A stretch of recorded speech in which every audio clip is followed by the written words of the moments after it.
Okay. Breathe deeply. It's gonna be hype, man. Yeah.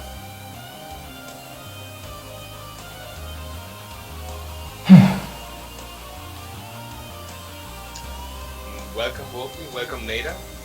We are now here for Nader's Not Another Magic Tower game, which is a pretty long run and interesting. You should definitely take your time and watch this. How do you feel, Nader? Are you ready? Yeah, I'm ready. Just a quick check. It's actually nothing moving on the title screen. Yeah, it's not moving because I have a pop-up there, like starting the game. Don't worry about that too much. Okay. Then you can count down. All right. Okay. Ready for countdown, right? 3, 2, Okay. 1, go. Alrighty. Alright. Do you want me to start it or? Yeah. Don't want to tilt too easily to start. Yeah. Alright, so this is Not Another Magic Tower game. Nader's doing the run, I'm helping with the commentary because it's quite a stressful run. There's a lot to remember, there's a lot to do, there's a lot to take note of during the run. So I'm going to be helping out with that over the next 3 hours. So yeah, this is... I would say avoidance heavy game. It's a very boss fight heavy game. You can't into account all the enemies. It's really unique. Premise is just climb to the top of the tower whilst collecting power-ups, keys, and all sorts. And we have this like pet glitch. No. Okay, well.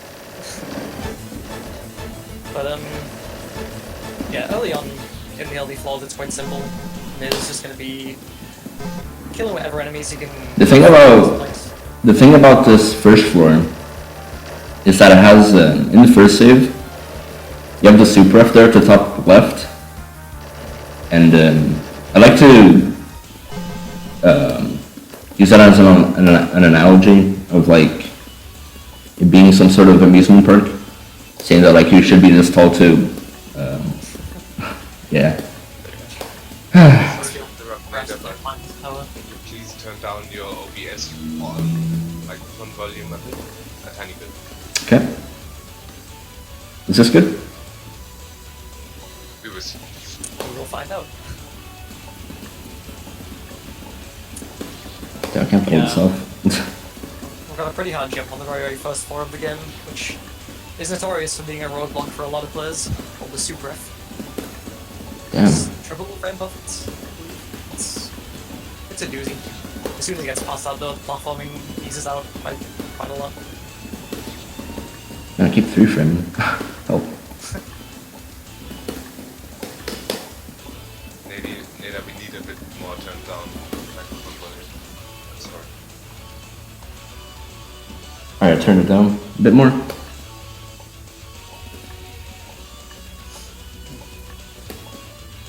There we go. Oh, I didn't save.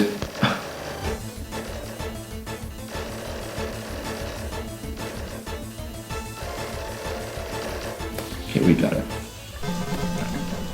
I didn't save, dude! Uh-oh. That's happened many times on the other side. I'm gonna test it out. Okay, nah. I got this, nah. No! These things do happen. God dang it. Remember to save Fangame plays. Yeah, remember kids. Magic Tower.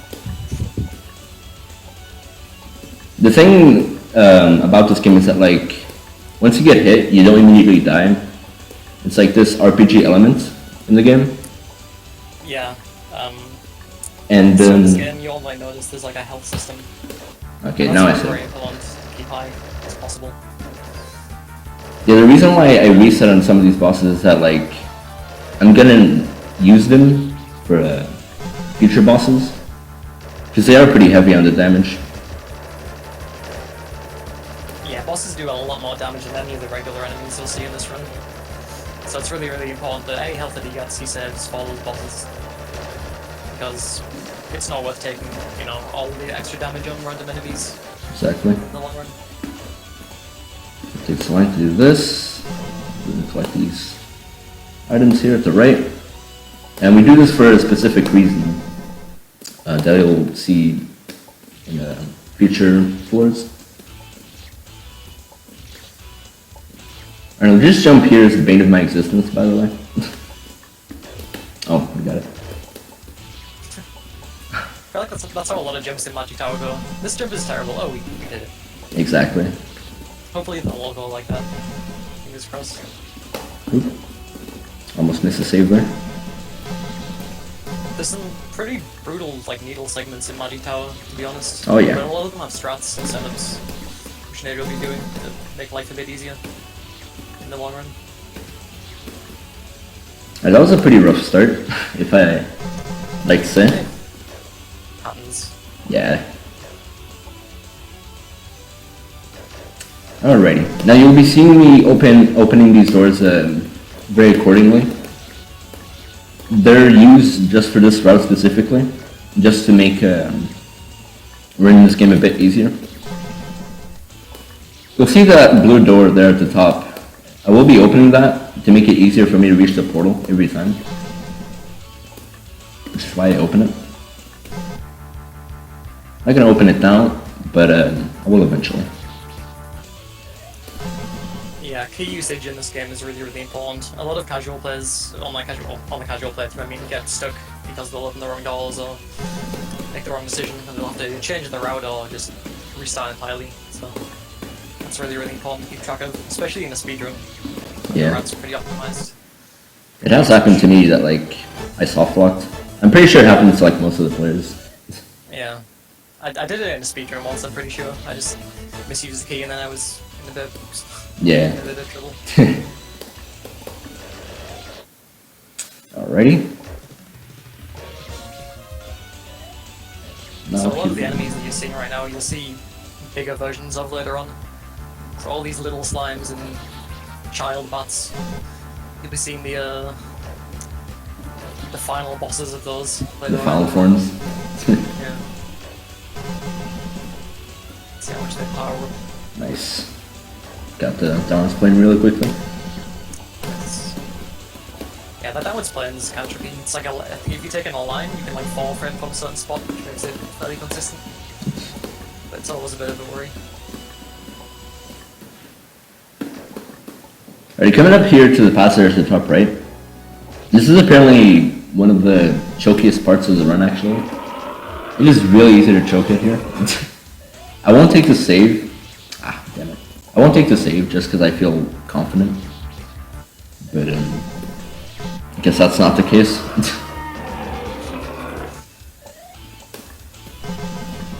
First try diagonal. Nice.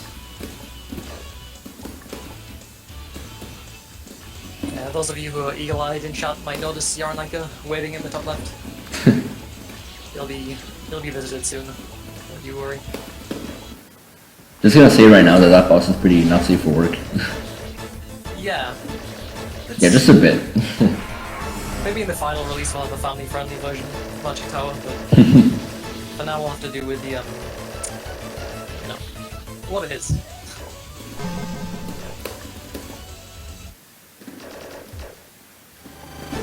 Should probably explain the situation with the health and attack gems. Yeah, so you'll notice in Magic Tower there's a lot of red and blue gems, and also different colored gems, but they both give attack and defense. And stats are pretty important depending on what you can fight. If there's a red dot above an enemy, it means that if you try to run into it, it'll just instantly kill you. If there's a yellow dot, it means you can fight it, like you see Nader do a lot of the time here. And if it's green, you will instantly defeat it. Like he's basically too strong for the enemy. That's one of the cooler points about the route, because that's how I want to do it as optimized as possible. The thing about this route is that like I fear about it being not as optimal as possible because I was the one that made it, and nobody actually got the chance. Yeah. improving it somewhat. I mean, when the final release of this game comes out, the route will probably change Yeah, I drastically. was actually wondering about that today. For anyone who doesn't know, it's not the final release of the game. There's still going to be one more boss. Yeah, this is the version 0998, I believe. Yeah. Special patch number 2. The second to last patch, I guess you can call it. At least Yeah. major patch.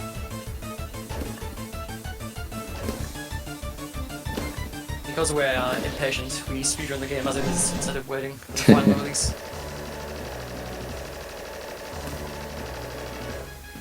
Alrighty. Junior Mage. Something else that is important about this game is that, like, you have to manage your experience counter. Especially for the upcoming boss, which is Yarnica. Actually, I'm going to check something really quick. I'm dealing 2 damage too fast. This is good. This means that we actually get to go for the secret one. We're going to be doing a glitch there. This has actually been recently found. I'm going to explain right here because it's going to be pretty tough to explain it while playing Noodles. But anyways, what happens is that at the top left of the secret room, there's going to be a notebook. There's going to be a notebook, and you're going to collect that. And after you collect it, there's going to be a skeleton king there waiting for you. Now with the glitch, we can entirely skip the skeleton king fight and make the secret much easier for ourselves. Alright, coming up to the first Fast. Fast is a very interesting enemy, by the way. It can screw you over. It can screw you over very easily at any given time. With this amount of damage that I'm dealing right now, this is bound to be a 3 cycle, I believe. Sorry to interrupt again, but please turn your microphone a bit more down later. Alright.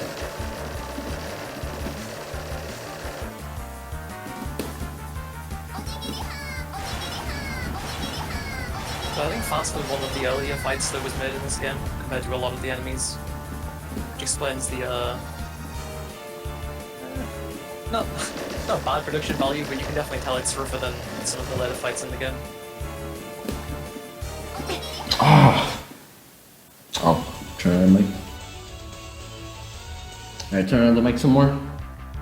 See if that actually works. Fingers crossed. I don't know what's happening with the mic now. How about that? Maybe it's just too low, but I don't know. Yeah. So it's tricky to balance audio perfectly, especially when there's multiple people.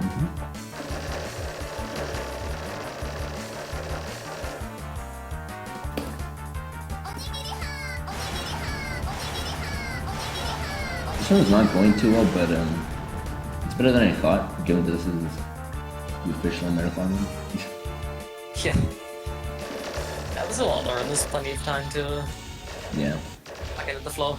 Alright, this is secret 1. It's just straight out needle. And a few traps here and there. This the secret is very hard, actually. Surprisingly enough, I've actually beaten this secret with like 1 death. 1 time. That is pretty damn good. Yeah. Indeed. Yeah, because this isn't easy, this does some hard jumps. Some pretty precise figures. Nice. Got the hard jump first try. Or not the hard. Yeah. I was kind of thinking about saying like the hard save. It's not really a hard save, it's just a hard jump.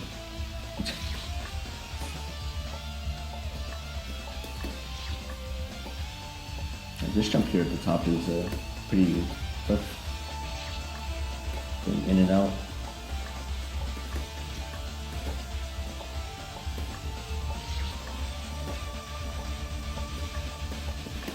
Noodles, man. Needles. I guess this is the only full-on needle screen in the game that's like entirely needle, like no enemies, no magic tower-esque kind of gimmicks. Yeah, indeed. Do a needle and there's a present at the end of it.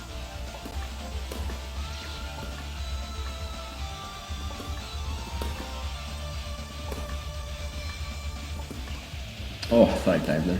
Oh, Christ. I come up with a corner jump here. That's all. So Nader was mentioning this on the way here, but when he reaches the end of the secret, he's going to do a skip that allows him to bypass fighting the Skeleton King, which at this point in the game would be kind of hard for him considering his stats. Alright, nice, got it. Nice, good job. So basically what happens... yeah, you can... backspace on the same frame, is it? Yeah, that's basically how it happens.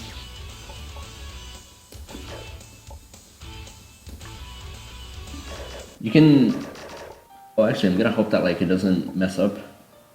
Because it can happen. The case that, like, you get the message pop up, but it doesn't work. Yeah, it has happened to me once. In a good run, actually. It was bad, man. Yeah, it was a relatively new frag, that skip. I said new, it definitely wasn't known for a long time. So one day Nader realized he can do it.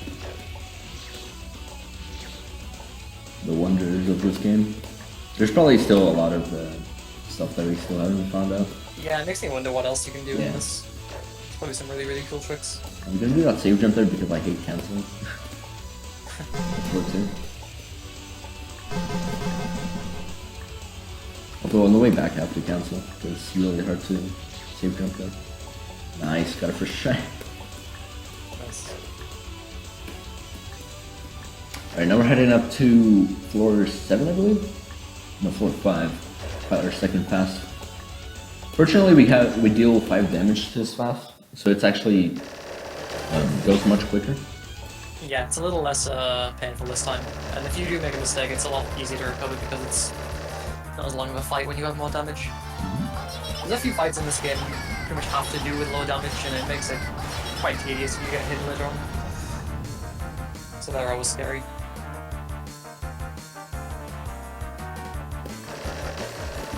Okay, don't choke up too fast. Alright, nice. I've done it before. Yeah, I've done it before as well. It wasn't. It's the worst.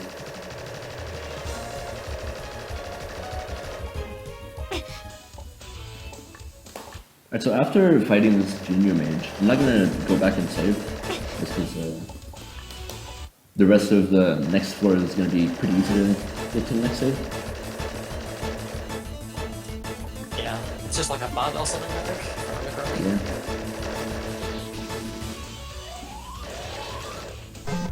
Really hard to get hit by the bat though. Avoidance probably should be attacked in this game, to be honest. Because there are a lot of avoidances in this. Yeah, there is actually. I think there's There's like... only one that you don't do. It's probably the best one. It's a shame. Yeah. Unfortunately, that boss doesn't give enough. Yeah. Maybe one day 100% runs will be a thing. You know, I've actually been wondering about that lately. But the only thing that stops me from doing 100% is the puzzle. Fillers, by the way. It will be an intense run. Yeah. Anyways, it is important to mention that, like, defense can be more important than attack, and vice versa. It really depends on the situation. So, like, on the case for the next floor, I believe. Actually, no, the next floor. Floor 8. I'm gonna be collecting defense gems here and there to, like, make some of the bosses have the green dot. In other words, make them, like, make you not die to it. Another way to explain Managing it. your stats is really, really important in this game, especially for speedrunning. Because you want to be, ideally, be able to get the best route possible that allows you to skip or quick kill monsters. I like to think that, like, the first half depends more on your defense rather than the attack. I like the second half. Yeah, maybe. Yeah. Alrighty, come up for this boss. Or fight. That was the fast Yaranaka, if you've already been there. I was confused about. For anyone wondering, Yaranaka will be the first boss of the run. Yeah. That is everyone's favourite, of course.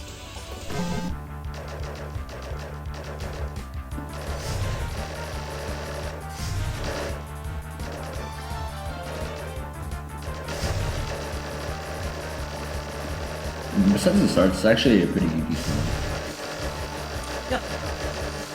It's got pretty solid. The start's just rough. The Super F makes it kind of awkward. It's a good game, the speedrunning, because if you just fail the Super F, you can reset. In a marathon, you can't really do that, so I hope it goes well. I guess with a lot of speed games, though.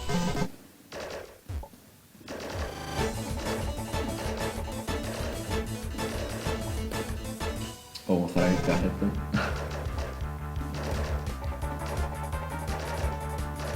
There's gonna be a lot of that, by the way. The fact that I almost got hit, so I reset. It happens way too often for me, it's ridiculous. Yeah, I'm guilty of that, so. Yeah. Story is not being a cool guy. Just in case anyone isn't sure, the health system in this game, like you said earlier, is if you take damage, you lose that health forever. So that's why if you see Nader resetting after he takes a hit, it's so that you can save that health for a boss fight later on in the game. Especially for the next boss. Necessary. Especially for the next boss, because the next boss barely gets you like 2 hits, like barely. I believe you have like 2 health if you get hit twice. Yeah, that is right, I think. Yeah. Which is why it's important to not lose a lot of health. So if you get hit even once here, that means that's one less hit you can take on Yarlaika, which is a pretty big difference. You can afford to take some hits later on in the game, but it also comes at a risk, because then you're making the Yeah, it really depends on how Yarlaika goes, basically. Yeah. Nice, coming up to Secret 2. It's gonna be kind of hard to explain this. I can try if you want, while you just... Yeah, sure. Like... Although I was never good at memorizing the route for this. So Secret 2 has a puzzle in it, and if you talk to the NPC, he says something like, the starlight impregnates the moon at 3 o'clock or something, I don't know. Yeah, it's something very like cryptic. that. It's very, very cryptic, and the idea is you have to shoot each all these little gemstones you see. Whenever Nader shoots one, they fire fireballs that destroy the blocks, and you have to form a shape of 3 o'clock. So like, you know, as if it was a normal clock face. And once you do that, you get the item that he needs. I think it's a green key. Whilst also collecting the health around the arena. And a couple of important items called the wings, which let him go to other floors in the game that he wouldn't usually be able to get to. And they're very, very important. Yeah, these wings are pretty essential for later on in the game. It's like one of the most common things that happens to like newer people playing this game. Like they don't know how to use the wings, so like they use it right away, and so they soft lock themselves. I did that first playthrough. I was like, oh well, so let's use it. Why not? I did use it as well, but like I was like, eh. Yeah. Oh, when I was young and didn't know the ways of the magic tower. You get an upwards wing, a downwards wing, and a symmetrical wing, all of which you need to use at very specific points of the game. One takes you to the floor above you, the other takes you to the floor below you, and the symmetrical one takes you... it flips your position on the current floor that you're on. They're all really, really important. Right, this yellow potion is pretty hard for me because it actually... It's not a required cancel, but I will cancel. Just for insurance, I guess. Yeah. Just so like I can jump off safely. Pretty hard to like... Firm believer of relying on cancels. Alright, how about this? I'm not gonna cancel it. Ah!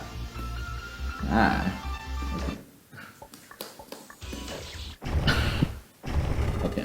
Okay. Enough. Alright, now we're coming up to floor 7. This is I'm gonna talk about it when I get there because I don't actually remember from the top of my head. Oh, actually, we're gonna fight this little guy for the defense jump. I might just step away for 1 minute. I'll be right back. So I'm also gonna kill this fast here to get the French gem as well. That I can one friend. Oh, come on. What you're seeing right now is my cancel consistency. Which is why I envy Wolfi's consistency in canceling. Now I got that. Alright, floor stuffing has a lot of items in it. And it requires you to fight these bosses to like open up gateways to those items. But there's one item, there's a few items in specific. They have to like do some hard noodle jump. I collect the health potions you can see on the right. If I can get it relative. Oh! Oh! Oh! Oh.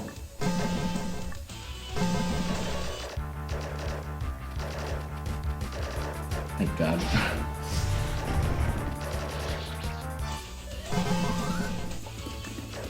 Alright, this attack gem coming up is pretty hard to get because it's literally inside the corner. Pretty tough to get. I believe you have the align. Yeah, I believe you have the align to get past that pretty easily. Now we're getting closer to the big one here. And by big one I mean Yarniko. Always called him the big one. Always will. Sorry then.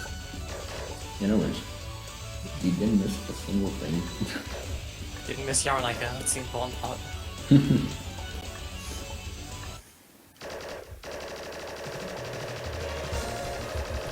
Oh, by the way, I should have probably mentioned that on Secret 2, I did miss a potion. That was on purpose. Because that 4 HP is not essential. So like, we It don't doesn't go really for make a difference. Yeah. It's also kind of finicky to get for where it is. Alright. So what we're doing right now is basically grinding for experience just to get to level 4. Because once you get to level 4, I believe you get more defense and health? I forget. But it makes the Yarnika boss easier. By a mile. Okay.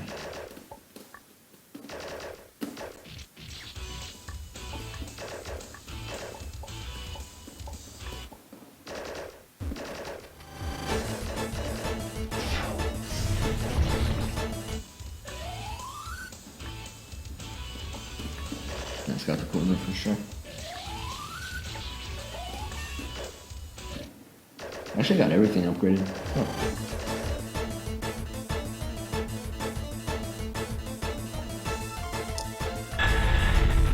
Alright, so we're just about coming up to the first big boss of the run. As soon as cards are collected, Oh! Nader's gonna be making his way to Yarnika. Which is an avoidance.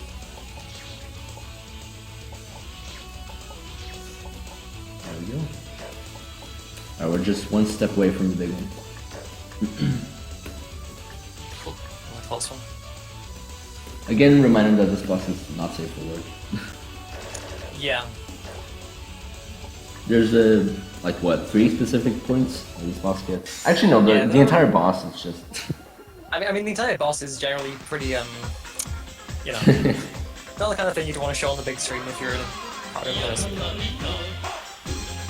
Yeah, don't worry about these projectiles. Yeah, just tadpoles. This is, I guess, the guy who likes frogs. Of course.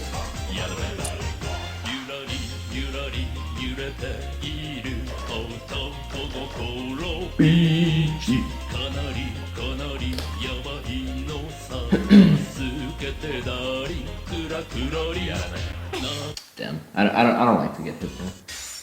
Getting hit at the intro is pretty bad because like there's a lot of attacks after the intro that are pretty hard. Save units for everyone.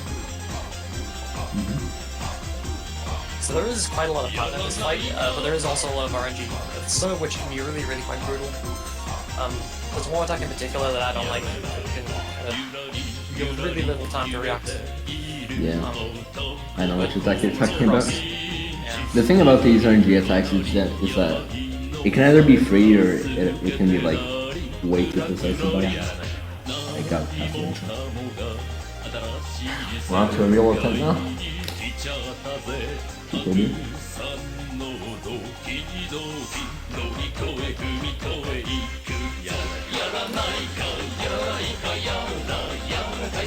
I'm just gonna stay quiet. Just let you guys enjoy. So this way we can kill your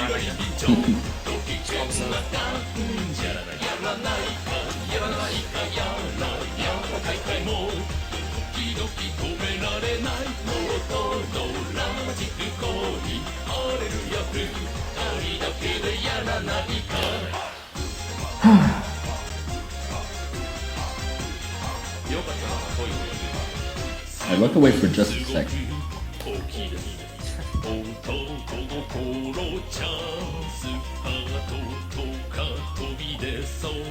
Ben.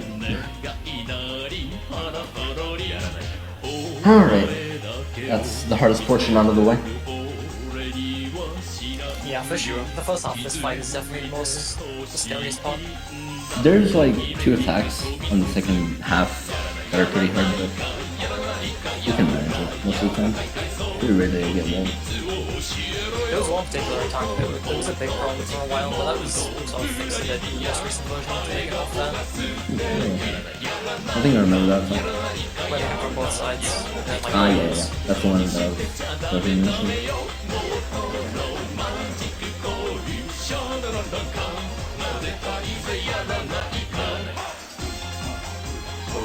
Alright.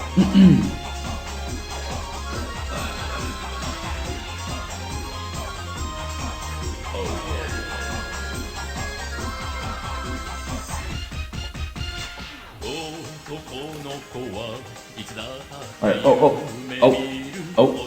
nope. Both yoggers. I completely forgot about that, I'm sorry.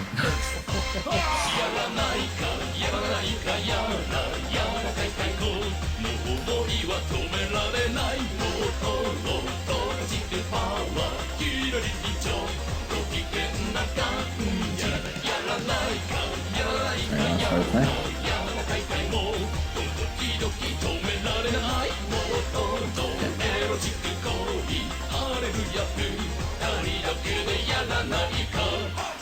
And now Roguchi. Also sorry that there might be a bit of a delay. That's on me. It will happen on some of the bosses, and I apologize for it. Anyways, no hit, you're Nico. Seems good. Yeah, that's really, really good. That's a really good start. Indeed. Alright, now we get this teleporting item, which is really useful. Yeah, for the incredibly. Alright, now we get to witness one of the hardest save needle-wise. It's not too tough, but it is. It's not too tough, but it is tough. It's probably my least favorite needle segment again. Just Probably out of same pure, actually. like, Yeah. Just a pain to do. Try to focus here.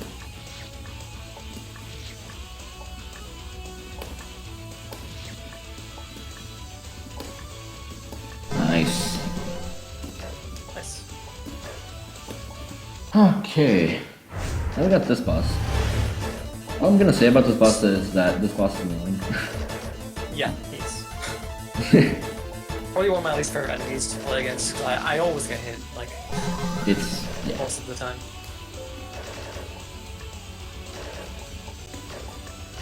And now we get to open another building for 2. That one pretty quick actually. With the skeleton. Nice, that was a good skill. I'm gonna for 6 and get this other defense gem. Which is why I've mentioned this before about like floor 8 being very essential. Defense wise. I can pull this off this valve.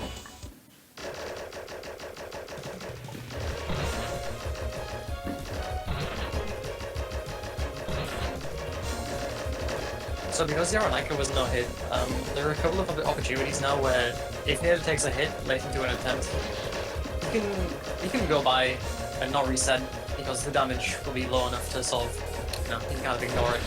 Yeah. Whereas early on, he needed all the HP he could get to be able to take 2 hits on Yaronika. Yeah, for instance, there I got hit, but I'm not gonna reset because I know that I've got like a no hit Yaronika. Yeah. The benefits of having no hit Yaronika, basically. Yeah, no hitting Yaronika puts you in a really, really comfortable spot for the next part of the game. Actually, for the entirety of the game. Yeah. It's definitely ideal. Alright, that was teal. There's a skeleton king that I've skipped, by the way. On secret one. Also, this guy is an annoying little brat. Is it the slime guy? Yep, he sure is. But again, because of Yaronika, no hit, you can take a hit and it's like probably. Yeah, you get one. You get 1 hit point drained away. It's not that important, basically.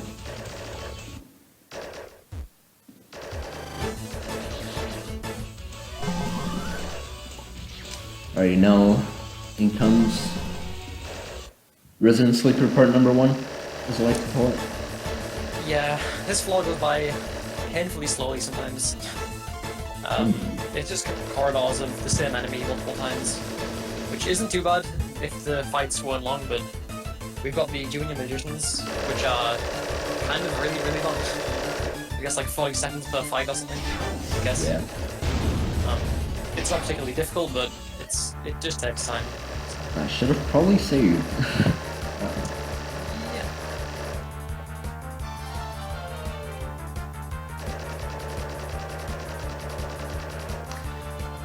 Okay, hopefully good spawn. Okay.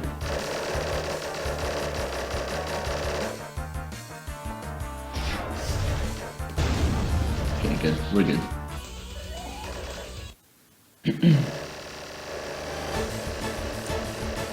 No save struts. Optimization shots. Save the frames.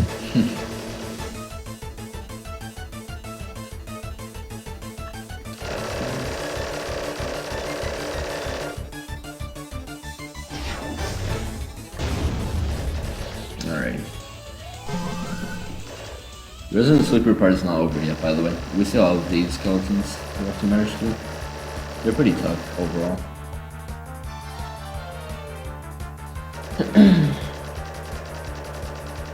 Pretty tough to get the hits on the skeleton there. By the way, there's a trick in the skeleton fight where you can actually despawn the sword. It is pretty precise to do it. I think I've had that a couple of times and I was never sure how it happened. I just thought, that's pretty cool. There's no specific strat other than probably jumping up and down and just hope. Oh, there it goes. Good. Good.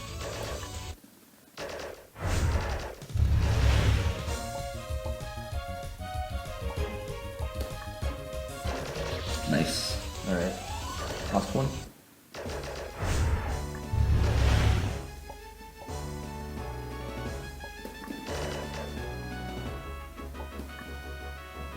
Oh, there it goes again. Wow, consistency. It's pretty RNG based to like despawn the sword. I don't even know what causes it, to be completely honest. Alright, so here we have another Junior Magician. And this should be the end of the Resident Sleeper part. Part 1 though. Because, the next part is another Junior Magicians. Junior Magicians are the best. Okay, pour it out, they pour it back again. I will kill these smiling slimes at the beginning of the floor. That's actually been found out recently by like trying to see how much experience you get before fighting 4b6 or 3b6. Also known as the Toho boss. But the gist of it is that like experience is not that important, or like to conserve before that. We should probably mention for a about while, the left it the left the XP coin. yeah. Where are we going? Okay.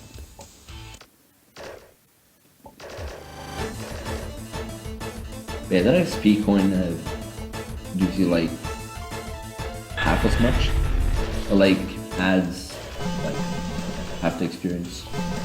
Yeah, it's like 1.5 times as much or 1.25 or something. Let's just hope that Gelson doesn't do anything shady. Oh yeah, there's a potential, let's say, for work warning on the Yao slime, Yeah, but it's fairly unlikely. it's like 5% or something to pull it up. Yeah. Alright, we're probably good. We good? Probably. Not yet. Not yet. Okay, we're good. Okay. Not sure if I'm sad or happy. Okay. Just a combination of both. Yeah. Oh. Oh. Okay, this is the other Resident Sleeper part that I was talking about. These senior magicians take way too long, and they're Yeah, they take even longer than the junior versions. And they're harder. Not by a whole lot, but more of a challenge. So something that I found out while trying to route this run is like you can jump into the portal here and like get an extra hit on this guy.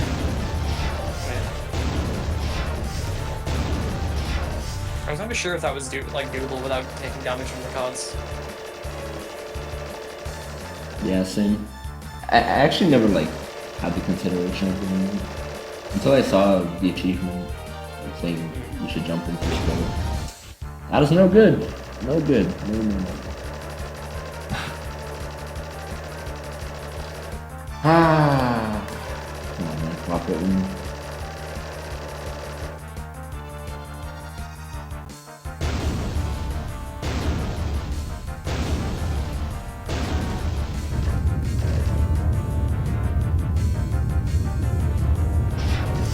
I always found out on long fights with these, it's really easy to just lose focus for a split second. Yeah. Take damage like that.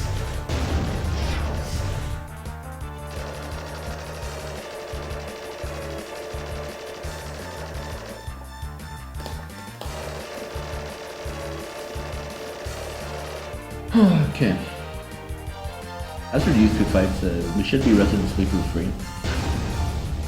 For like Yeah, I'd say so. until probably the second half. It's not as Resident Sleeper. Yeah, there's a couple of grindy segments there in terms of fights, but it's better, I think.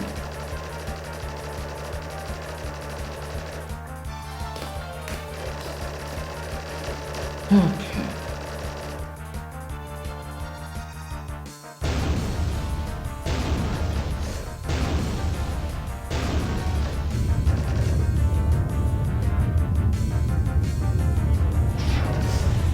Really shout out to Wolfi Strats. Without double jumping. You know, I've actually wondered if it's actually possible to like one cycle. I've gone close. Yeah, I was wondering that for a while, but Yeah. I don't know. I never got it, but I was. It would be a big time save, because it would cut like 20 to 30 seconds of each phase. Essentially.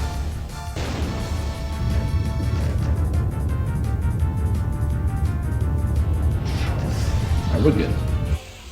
Okay. It's always nice when they're over and done with.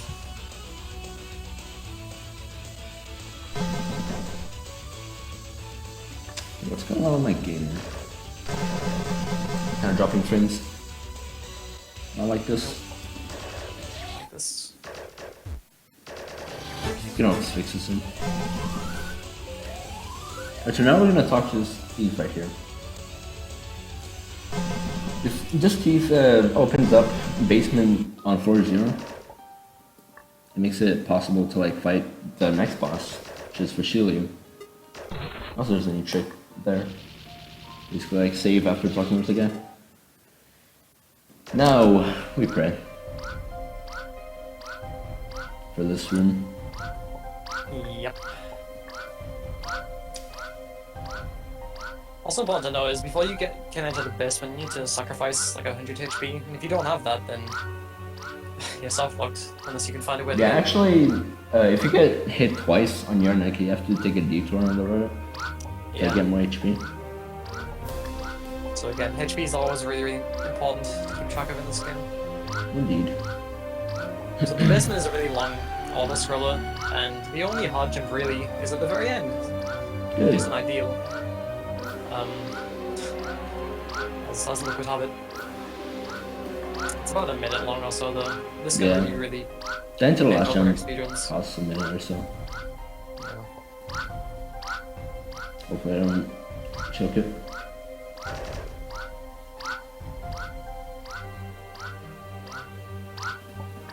Oh, thank God. We can breathe. Again. It's like one of the scariest moments of the run is doing that last T-bone. just praying.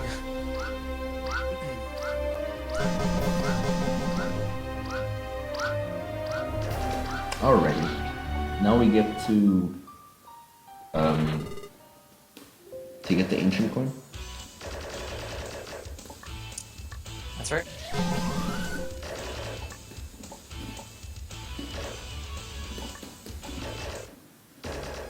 So what the coin does is once Nader has this, any experience that he gets from any enemy in the game will be multiplied by, I think it's 1.5, but I Yeah. could be wrong, it's 1.5 or 1.25.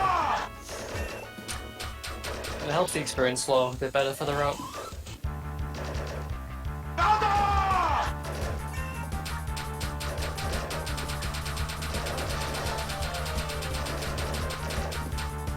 Anyways, one step closer to the next boss, Shilia. All the trouble there was in the run. Enough competition. A boss can either go very well or very bad, depending if the boss has mercy, basically. Yeah, the final jump scare would be really, really free or extremely brutal. So fingers crossed there. I don't know why, but the entirety of that fight screws me over pretty easily.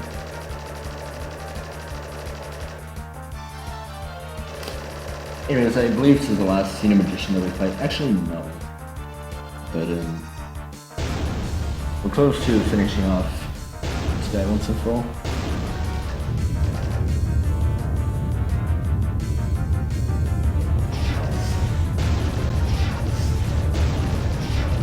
Alright. Now we go to floor 5 to open up this door. And I believe I should be dealing 27 damage to this guy, just to make sure. Okay. Now, another thing about this section here is like, this jump right here, like to get to the save, is surprisingly hard. It's not hard, it's just really choking. It has happened a lot of times, I've choked. Anyways, this boss is pretty tough, given by the situation we're at. Yeah, the blue lights definitely aren't free by this point. They can overwhelm you if you're not careful. Dang. Before this route existed, we used to fight this boss with like a lot more attack, which is why this boss is this prevalent before.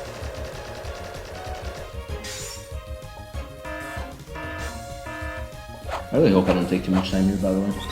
This can really go very similar, pretty bad. Yeah.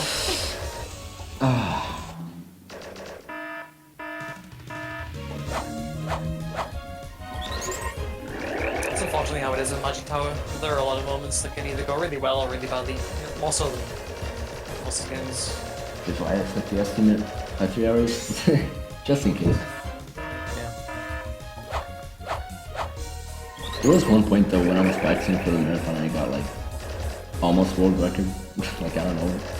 Yeah, I think I saw that. That was Yeah, that was ridiculous. World record for this game is 27 something something, I believe. Yeah, it's a very, very strong world record. It's pretty hard. Yeah, it's a pretty tough record to beat. You almost have to like rely on basically first trying most of the hard bosses. Yeah. In a game with so many avoidances, it's really, really easy to lose a lot of time Yeah. if any boss doesn't go particularly well. Shoutouts to Towerloo. And Swordmaster. Anyways. It's also a reason why this game is really interesting from a rare perspective. You can take more hits than usual on one boss, but that would mean you have to take less hits on the next boss. So you have to sort of think, is it worth taking the attempt that you just had where you took 5 hits? Or do you just reset and try and go for low hit count?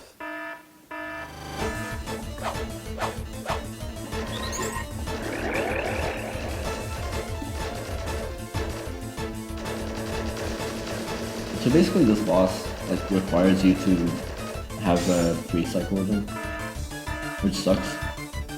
The bubble part on this boss is pretty tough to dodge for the most part. Okay. We should be good.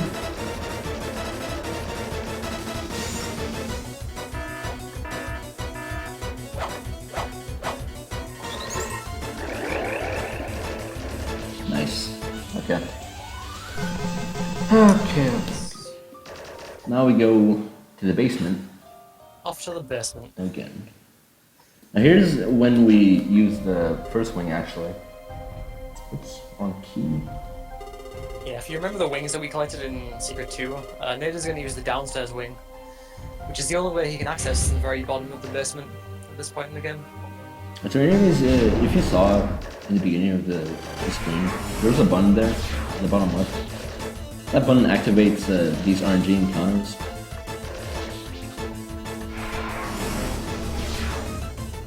In these RNG... Passively, you can just choose not to press the button and go and get all the health, but for a speedrun, that's not a good idea. Yeah. But anyways, for these encounters, there are, I believe, 4 bad encounters.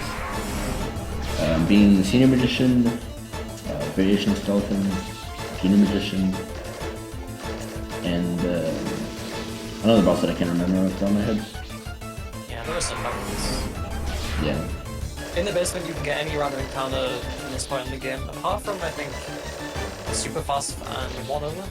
I might be forgetting. I don't think you can get the Auslands, although I don't... Yeah, I think you get them sometimes. You can get just about all the enemies, barring a couple. Also important to note in the basement is that depending on your stats at the moment, the attack that you deal to the enemies is decided by, I think it's like your attack minus your defense, or vice versa. And you want the right stats, otherwise, ideally you get a 3 cycle on each enemy, because you'll kill them all in 3 hits. But if you collected a little more defense than what was needed, it would take 4 hits instead. Yeah, I've actually was skeptical about that first time through, but like, I've gotten up on it.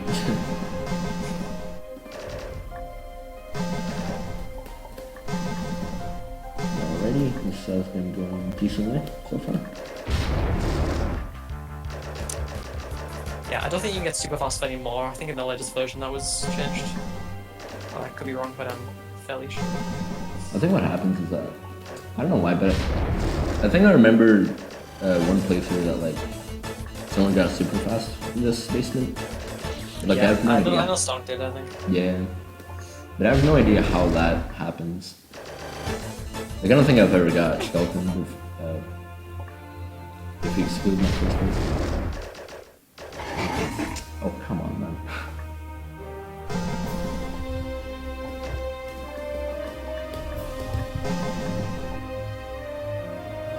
6 enemies left. 6 enemies left.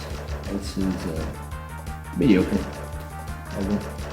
Yeah, so the goal in the basement is to defeat 10 enemies, and after doing that, the path to the boss of the area opens up. You can go and fight Fashilia. Please give me one of these slaves. Someone wants to the red onion Elton John shaped thing in the middle. It's a really fun boss. Very sour, please.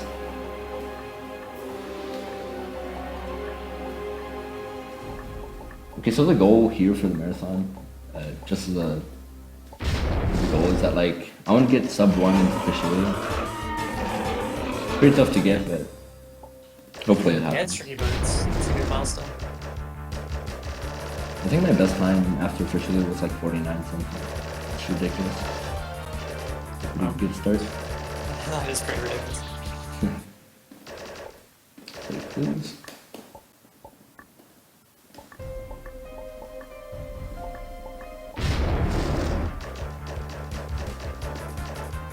Actually running yourself the blue.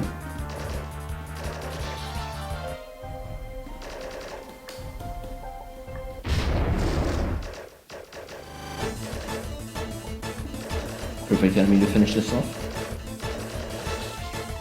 Alrighty, may the start please begin.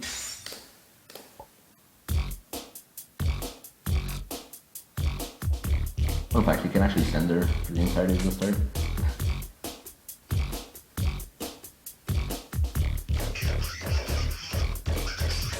But something worth mentioning, actually, hold on, let me just get this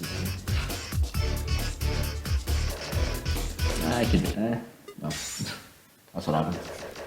But anyways, it's worth mentioning that this boss is different from Yarenika because it's actually a one-hit kill instead of actually having to deal with HP. Yeah. I'd say it's a lot more, it's a lot less brutal than Yarenika in terms of some of the attacks, but at the same time you can't take any hits. So it's... Yeah. I didn't know there was a safe spot on the first attack for the longest time. You don't mean either. I just tried to try it out. I always did it like normally dodging it, and then one day I was like, huh, it's stand there. Oh dear, okay.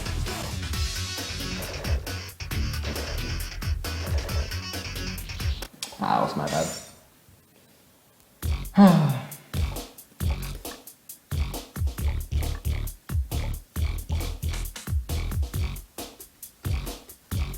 Yeah, Fashiolio also has a damage cap, so you'll notice that after doing a certain amount of damage per phase, the little blue shield will be around it. So Nader has to wait for another phase to do more damage. It can only die once he reaches the side-scrolling needle screens.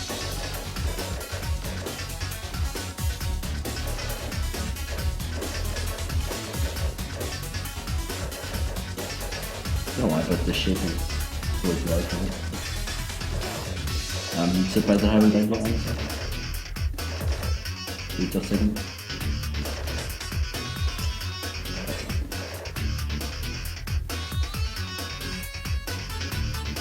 I hope for the best from here on out.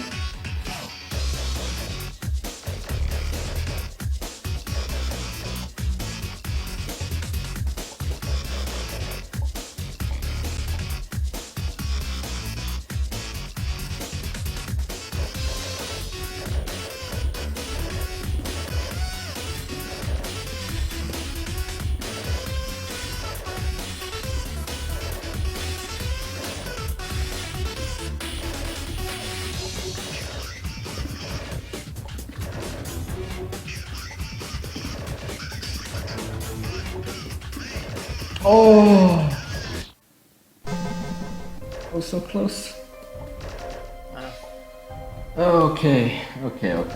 Now we're done. We're done. Okay, so what that item does behind Frashilio is basically like lower the iframes, I believe.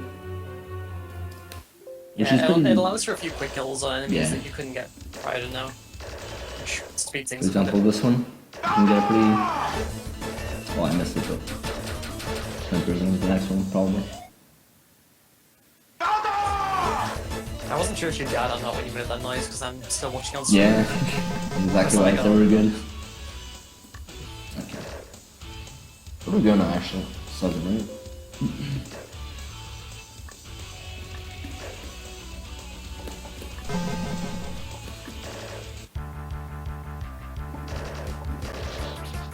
It makes the red that much easier to fight. The iframe thing. Yeah, for sure. I think floor 7 is one of the most satisfying floors in the game at this point, because you just walk through about 7 enemies and So they just all satisfying. die. It's just the most satisfying thing. I hear we have the variation skeleton that we met in the basement. It's a pretty long boss, which is why I just reset if I get it. It really takes like 40 minutes, or 40 minutes, 40 seconds. That'd be one hell of an enemy. Also, the beauty about this boss is that it can actually spawn right beneath you sometimes. Like the beauty of that type. Yep. Sure can. I remember it well.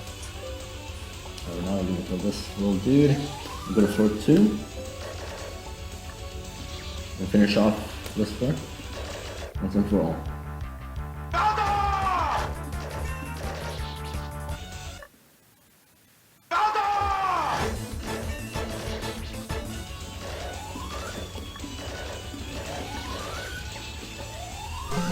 Like killing all those red bats. 34 damage a pop. Feels good.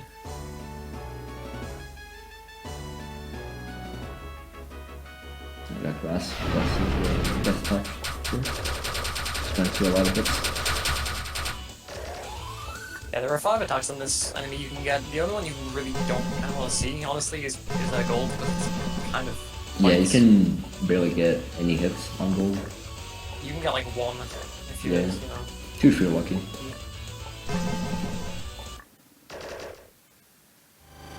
Water is also really, really good to get. Darkness can be good, but it's also probably the hardest. And fire is decent. So I guess you're more likely to get a decent attack than a bad attack.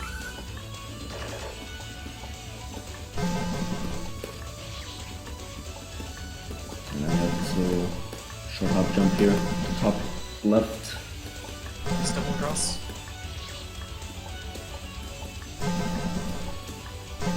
Yeah, that top left jump's kinda tricky.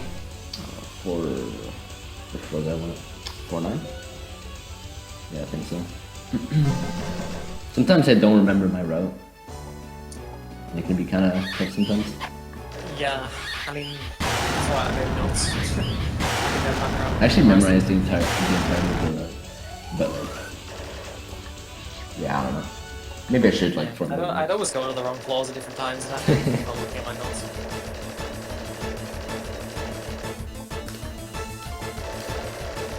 And here we have the very, very loud sound effect on the alt edge.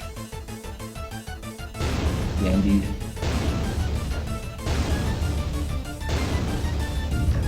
That will be the last you hear of that noise, don't worry. Anyways, with the iframe item, you can actually quick kill senior mage or junior magician while you're dropping them.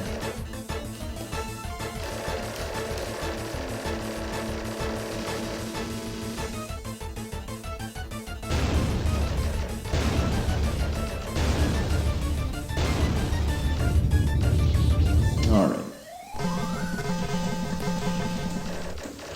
This like save here can be kind of choky at the end here. It's like I do the entirety of this row with like no saves. Scary. Yeah. Especially the last jump. Something about diagonals that are impossible. Sometimes. Under pressure, you just become 10 times as hard. Alright, nice.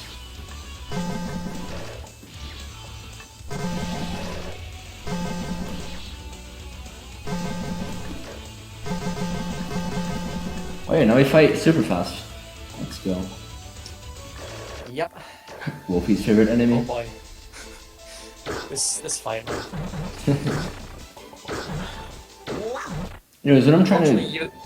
you only need to fight one of these, so it's Yeah. a little more bearable. You get to fight more fast later, but like... You have more attack. Yeah, at this point in the game, with the stats that you have, it's an experience. Yeah. Anyways, what I've done there was the quick cycle, which like I basically manipulate the shuriken to open up those blocks there. And also a funny bug, or a cool looking bug, is that like whenever a block is destroyed, it's not technically destroyed, even though it is. It's like you can regenerate your double jump whenever you're inside one of those. That's a really cool trick. Pretty hard to get a good angle on those shurikens though, sometimes. Yeah, I only ever got it like once. I usually just Yeah. let it serve.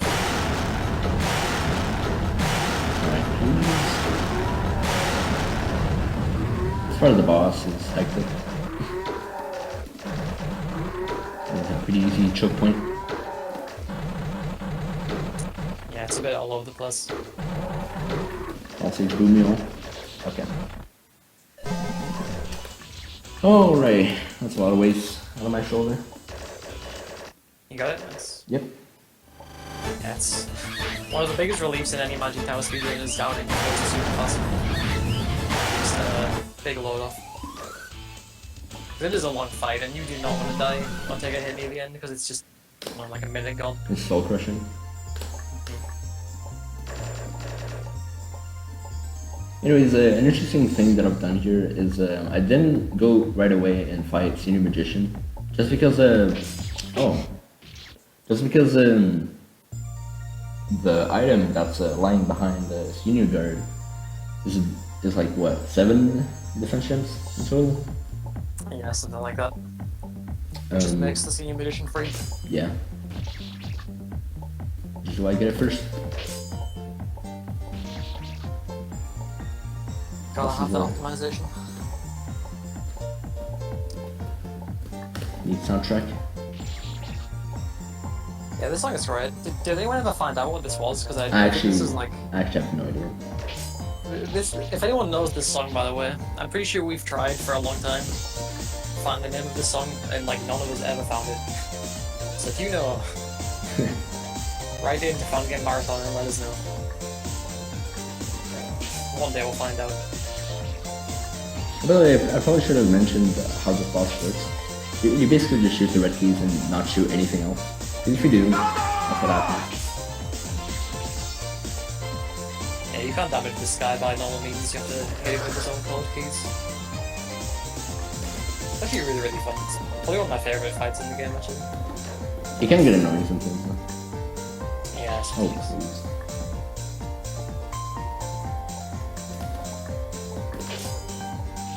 Should be it. Right there.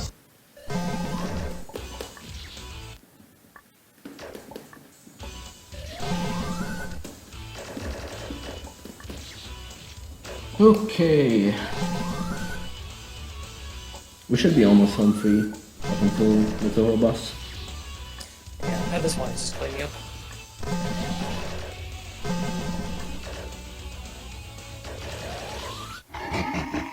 Okay.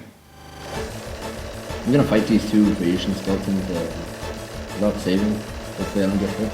If I get hit though, I can just shake it off. Really big hits for 30 hit points. Yeah, the Toho boss is usually a part where you can afford a couple of hits if need be.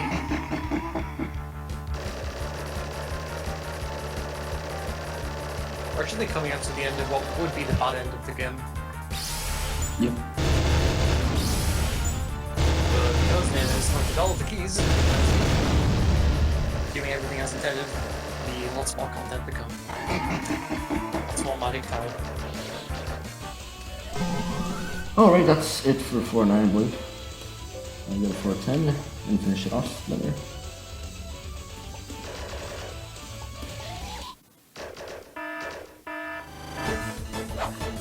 Now another thing, after the Toho boss, you get these series of minigames, and they're, in my opinion, the hardest part of the run. I'd agree with that, actually. Just because the platforming on those minigames are way too hard. Yeah, especially the bubble building one is especially difficult. Yeah. There's a lot of stages with a lot of precise jumps. No good.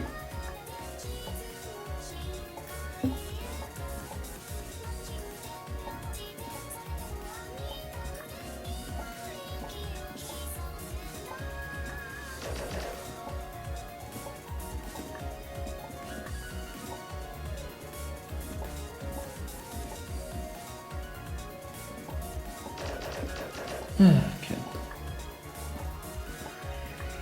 Now coming up to the last hard, super fast in the run. Let's go.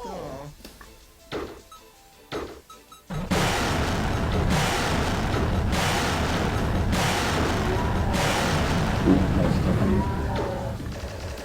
Oh, okay. I'm gonna take that.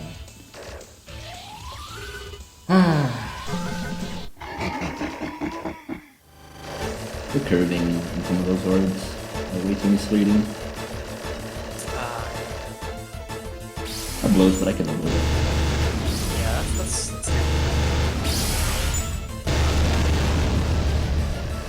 See, the thing is, if Yaranaka wasn't hitless, then taking that hit would have been a lot more like difficult to do because his health will be a lot lower by now. Oh, whoops. No hitting Yaranaka definitely gives you a lot more room for error.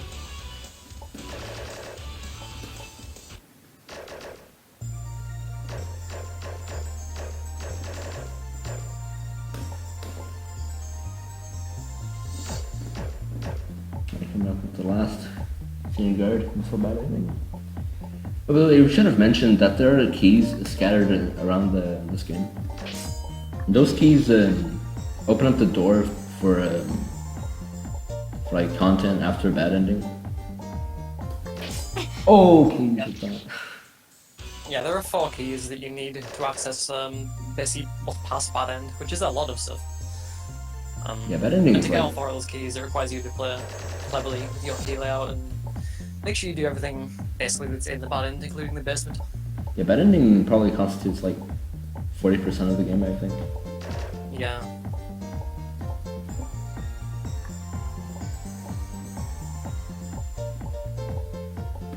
Why did I go for that? Okay, we're good though.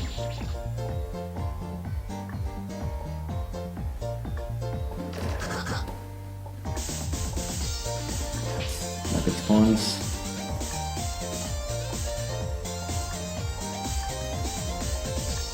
Oh!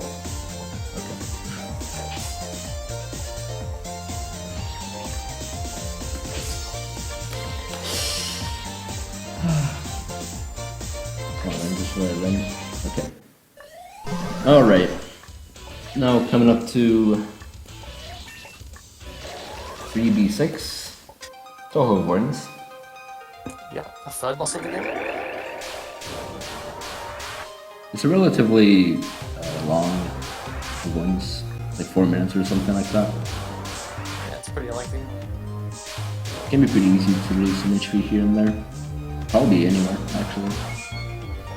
There's a few attacks in particular that are pretty tough to dodge sometimes. Yeah, for sure.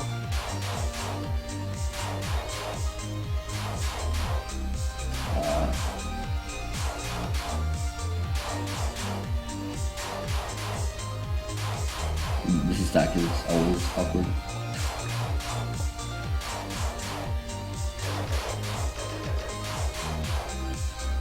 Not really. That cycle attack is especially awkward if she comes towards you.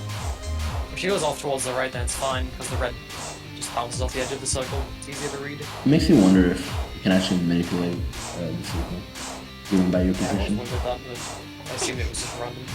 Maybe.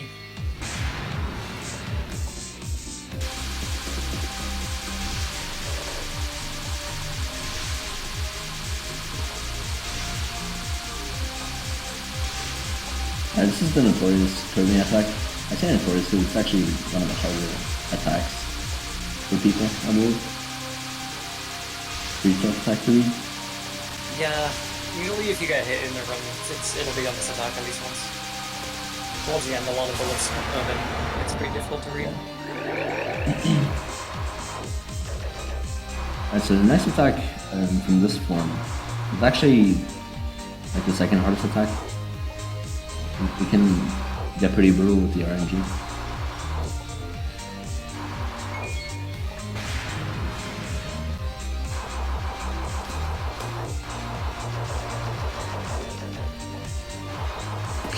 Okay.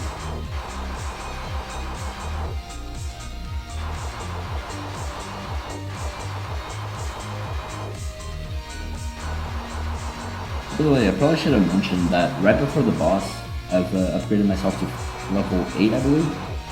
What happens there is that, like, from that level upgrade, you get 10 defense gems, and it's really helpful for this boss because it makes it instead of being 24 hit points of damage, it being 12.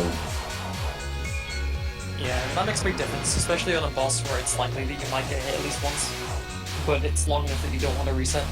Yeah. So it makes life a lot easier.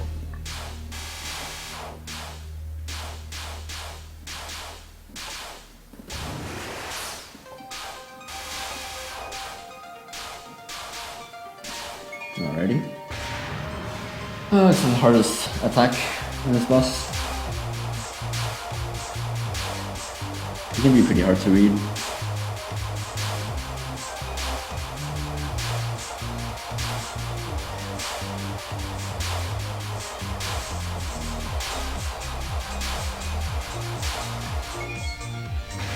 Right. Put down tied to a pattern. I will go. It's a pretty tough time.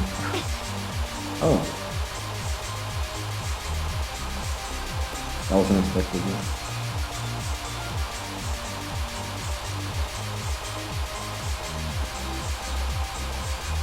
Alright, we're out of here.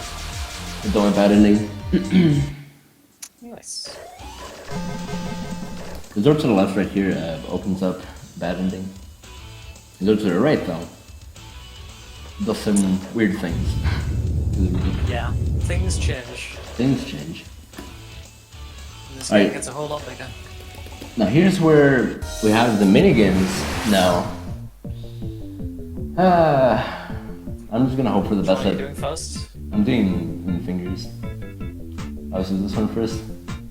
This is like a test of endurance. So like you want to reach 100 or 1200 to like get this item at the end that like charges your shot, which is really useful for the game or for the rest of the game. And it does give you like some power-ups like attack gems or defense and potion. Yeah, the reason for doing these 3 minigames in particular is they each have one particular like big item that helps us a lot, as well as a lot of power-ups and general stats. And just getting all of these and then going to floor 11 is going to make floor 11 a lot easier to handle. The minigames are pretty tricky. Probably one of the more difficult parts of the run for sure. Yeah. Especially the bubble minigame. I'm gonna try to focus here. We don't wanna lose too much time here.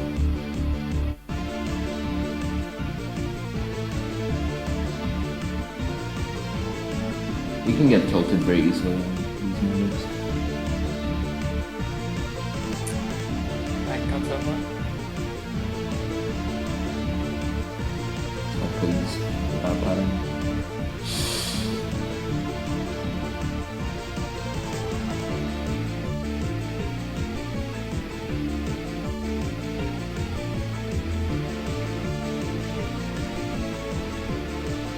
Okay. You got it? Okay, we're good. Thank God. Nice. Alright, so here we have the bonus room. Stand skull. Here we have the bonus room, and my God, I just first tried the hard save. Okay.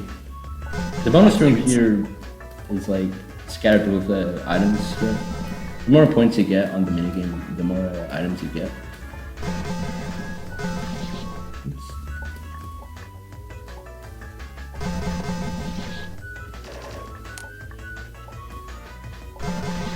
This bonus room in particular has a few annoying jumps, like these 16 pixel gaps.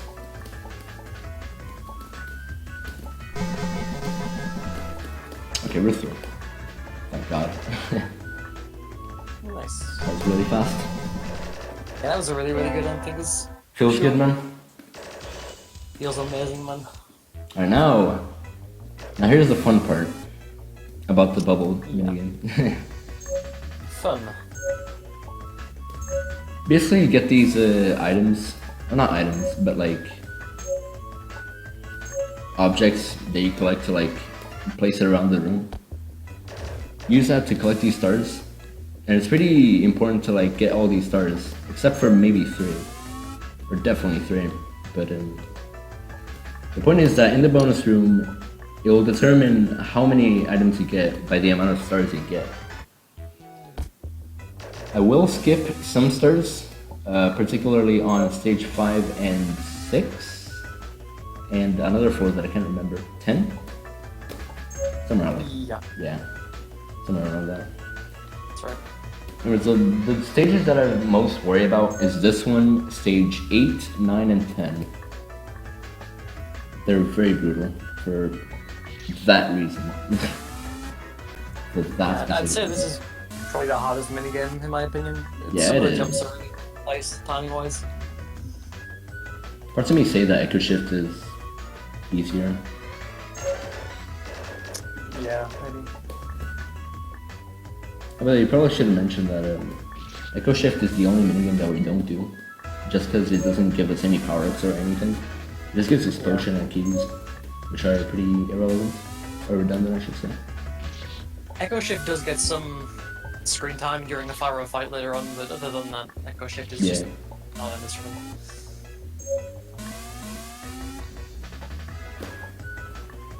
Let's get the star. Oops.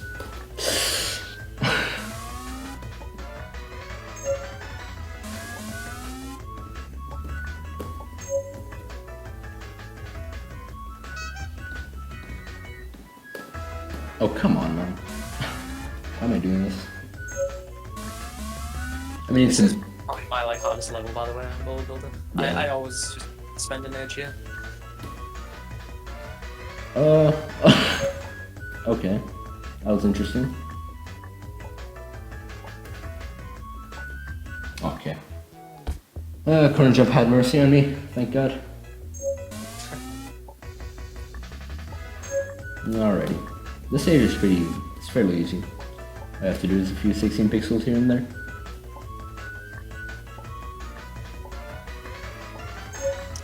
Yeah, it goes from being like one of the hardest levels to probably one of the easiest levels, which is funny.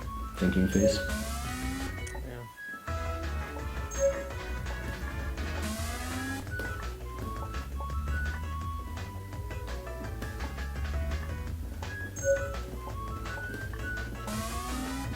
Alrighty, stage 5 used to be the hardest room for me, but since I skipped this one start, it makes it much easier for me. Because like, if you want to get that 1 star, you need to do a corner at the end, which is really, really hard.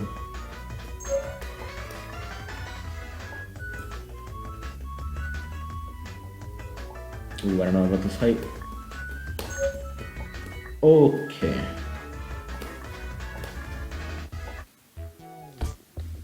What really bothers me about floor 5 is that the right side isn't symmetrical. The bottom right diamond. Wait, is it actually? Shit. Oh yeah, it is, right. Yeah, bottom right diamonds are like, I think Yeah, it's it's like 16 8 yeah. pixels lower.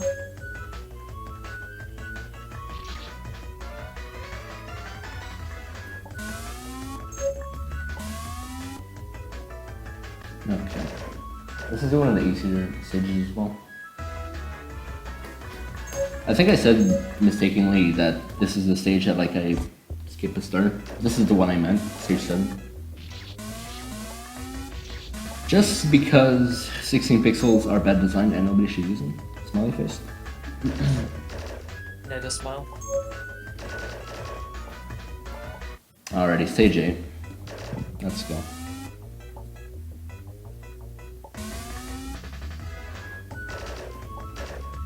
This is easily the hardest one for me. You have to do like a lot of 16 pixel gaps and you have to do really tight jumps. Yeah, 8 is really, really tricky in terms of execution. It takes a lot of practice to pull it off consistently. Yeah.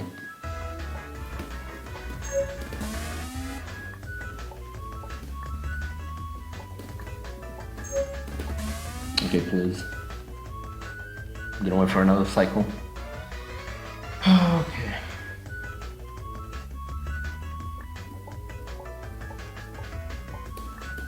Oh! Why did I do that? Still made it. Still made it. Let's go.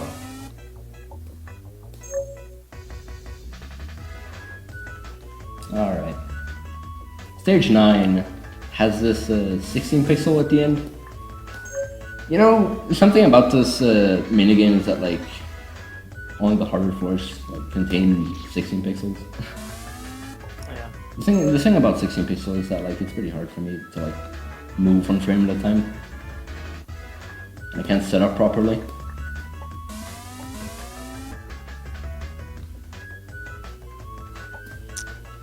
This is why Bubble Builder is frustrating, because there's so many 16 pixels. Indeed.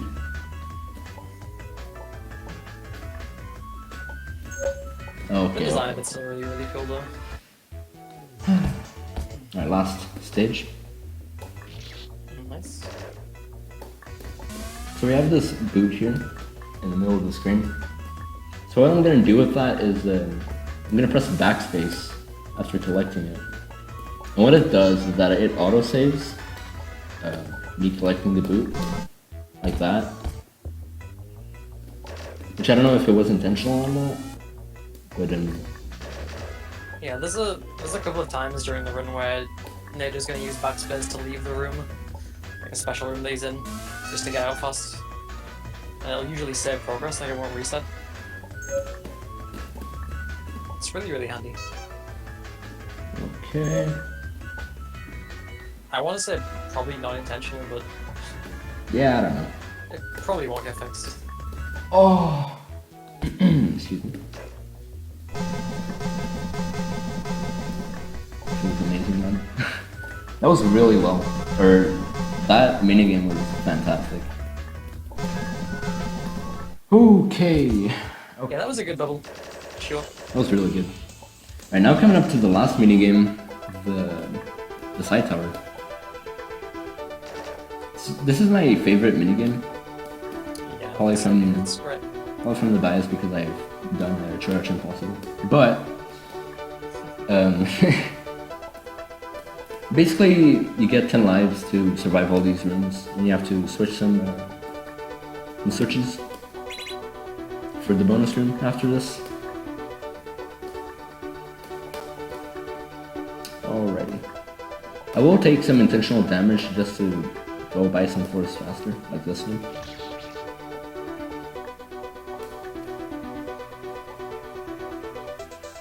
Okay, this floor is critical.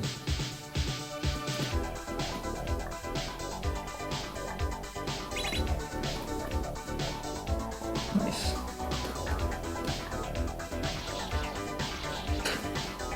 Right. Yeah. What I don't want to see is like 5 lives by like floor 15 or the yellow switch. I don't remember which floor that was.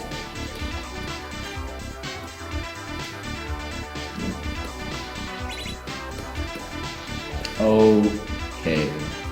Oh.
God bless!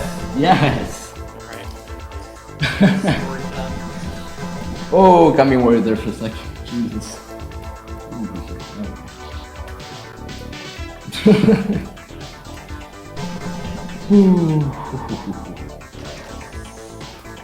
I'm really glad you nailed the purple jump because that one's Yeah. that one's a doozy. I too was worried about that. Oh. Anyways, this is the last bonus room in these minigames. This bonus room has a choke jump at the end, which can easily tilt you.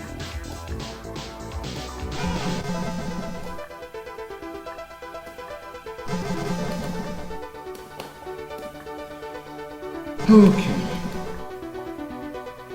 Please? Damn. Your friend.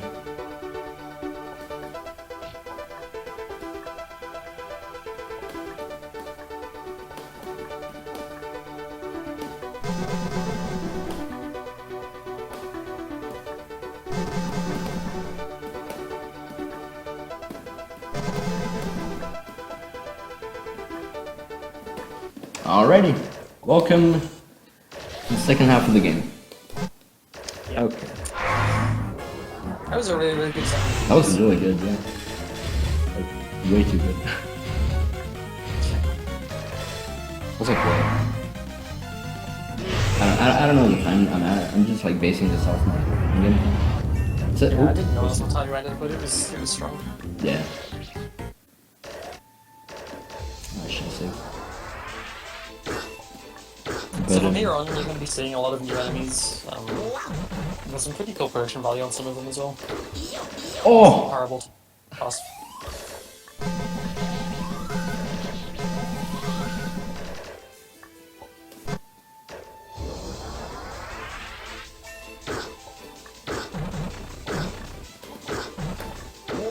Ah, bad angle.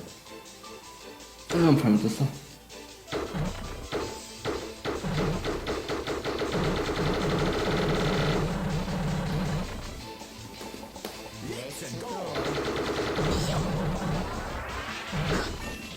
Alright, I believe this is the last super class that we're fighting. Why am I doing this? Alright. I completely forgot what I was doing.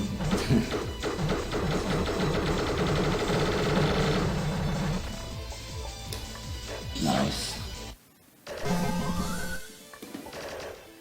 Alright, so now what we're basically doing is grinding for experience. To go to the merchant, actually. The merchant gives us good things for the price of 500 blood currency thing. Good things, but they come at a hefty price for the kid. Yeah, what he gives you is pretty good for a speedrun. It's not good casually, honestly, but for a speedrun it's pretty good. Yeah, for sure. Right, hopefully this fight goes well, because this fight can tilt you sometimes. Oh. Ooh. Too fast there.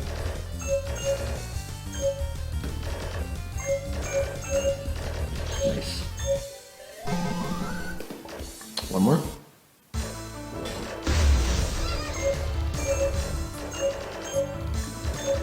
Oh, please.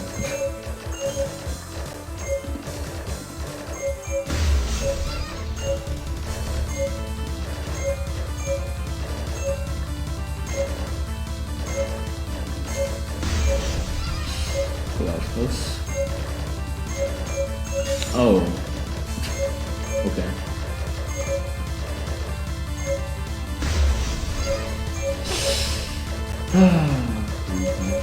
No!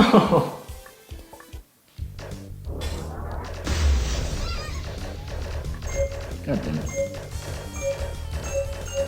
Yeah, this fight can easily destroy you whenever it wants, basically. Yeah, these fights can be pretty rough, unexpectedly. I've lost quite a bit of time in the past to these guys. Just gotta hope.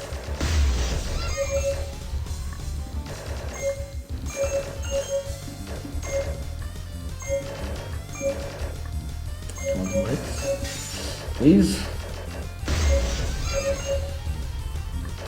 Nice.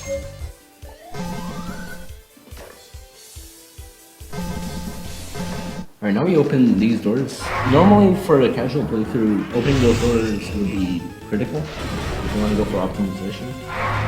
But like, since this is the speedrun, obviously there's going to be like 0 keys by the end of this run. And try to do things as optimally as possible for the speedrun. Which is why I opened some of these doors that are pretty unnecessary to open.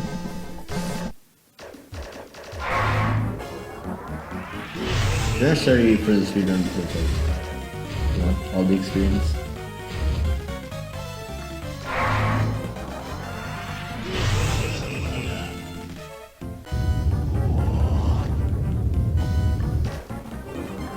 Alrighty, where are we at? Okay. We're like 1,000 experience away. I'm going to the merchant. Oh, by the way, since this boss is pretty boring, I'm gonna do some shenanigans. Make this boss a little bit more creative. That is a very bad angle, by the way. I kind of regret doing that. Yeah, there were a lot of giant bots, and they're not the most exciting fight in the game, that's for sure. Yeah, I think we too want to make them fun. Oh! Okay. Okay.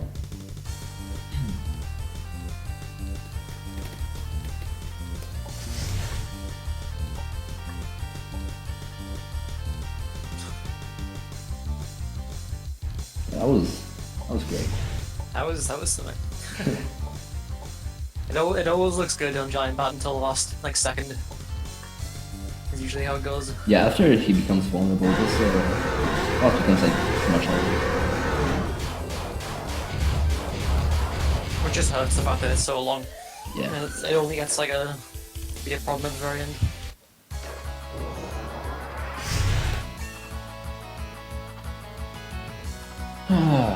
But yeah, the worst part about this boss is that you have to fight a lot of them. And there's nothing you can do about it. It doesn't matter how much attack you have, by the end of this you have to wait for like 1 minute for it to be vulnerable. Which is why increasing the attack before this boss is not really relevant.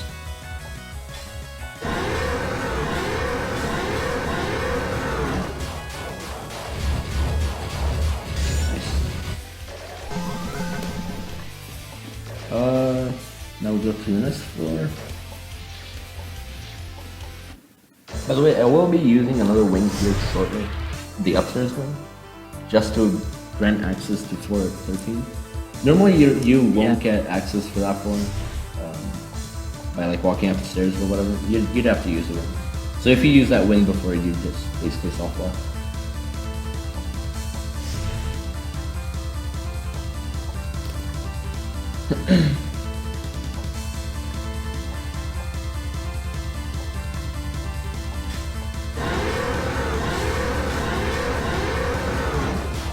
As you may have noticed, some of these like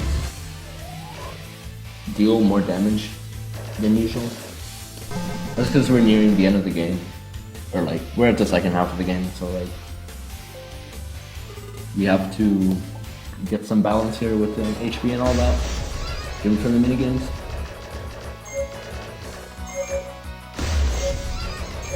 Yeah, number-wise, stats are getting a lot higher now. You're gonna see his HP go well over 1,000, but we'll need a lot of that for the bosses that come up later on. Yeah, definitely. I'd say the last like 20 to 30 minutes of the run is pretty brutal in terms of boss fights. There's a lot of things to fight. Yeah. I'm gonna hope I don't choke here, by the way. This is pretty hard to like do it without a save. There's a bit of pressure here. What? Oh, please. Okay. We're fine. We're good. Alright, now we're almost about to get to the merchant. get all the good stuff.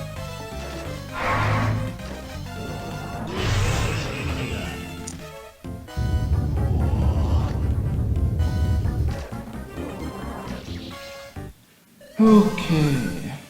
Real close now. 2 more enemies left or something like that. We're also going up to one of the more difficult, not like normal enemies in the game, the Sword Master. That guy is... Oh yeah. That guy is something. Anyone who's played the game will relate to good experiences with that guy. He's tough. Sword Master is easily one of the harder enemies. Yeah. The first one at least. I mean, after the first one, you'll have better Yeah. stats for the other ones, but the first one is really, really tough. There's also Different stats. spoilers, by the way. In the final boss, in this category, Sword Master can show up and like basically remove 800 HP from you. Like I don't know what. Yeah, it's really stupid. Yeah, the way that phase works is you can just get a random enemy. You got 4 or 3 random enemies, and usually you always tend to get the worst ones just because that's how it is. Exactly. And whereas every enemy does like normal damage, Swordmaster does 1 hit and then like suplexes you into the skies and does like 2 more hits. So you can quickly turn attempts on the final boss really, really badly. Alright, so here's the merchant. We're gonna be buying 4 things from him. All of the exchange of XP, or HP. And then this. Alright, so what I've bought there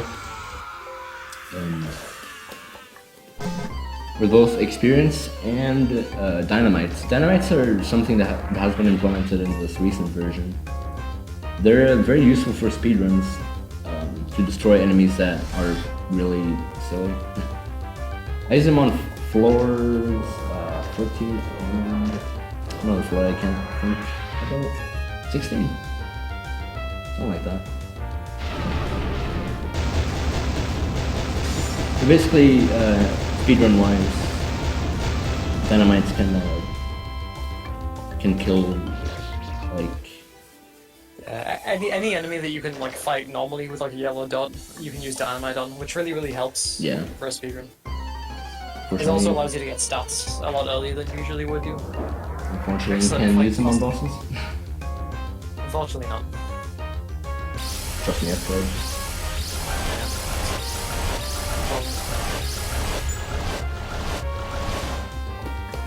Alright, getting close to the first Sword Master.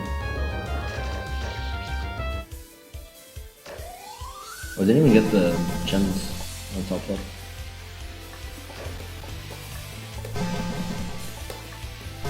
Ooh, the risk. Save after getting the... Normally I save after getting that 16 pixel jump with the hidden block.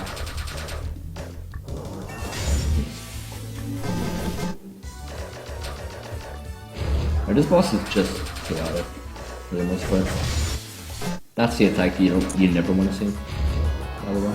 Yeah, fingers crossed the Sword Master goes well because it is by far the hardest normal enemy in the game.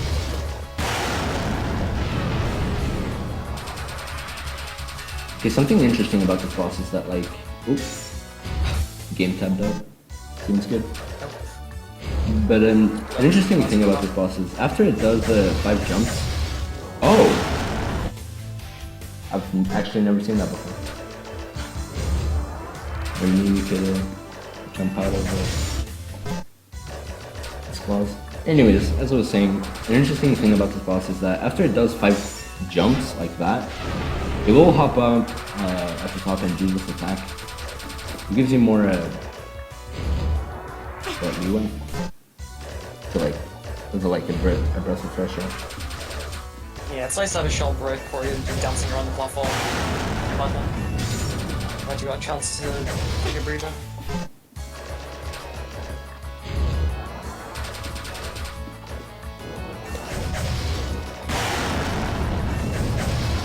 Oh! Basically. I mean, you can see why this guy is just a nightmare to fight a lot of the time. Ah. come on, man. What the heck?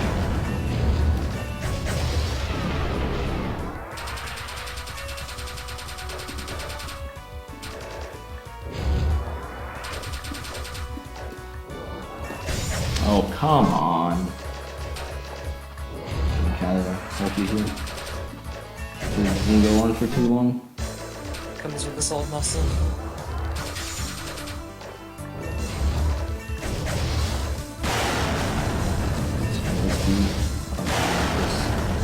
Ah, that's my fault.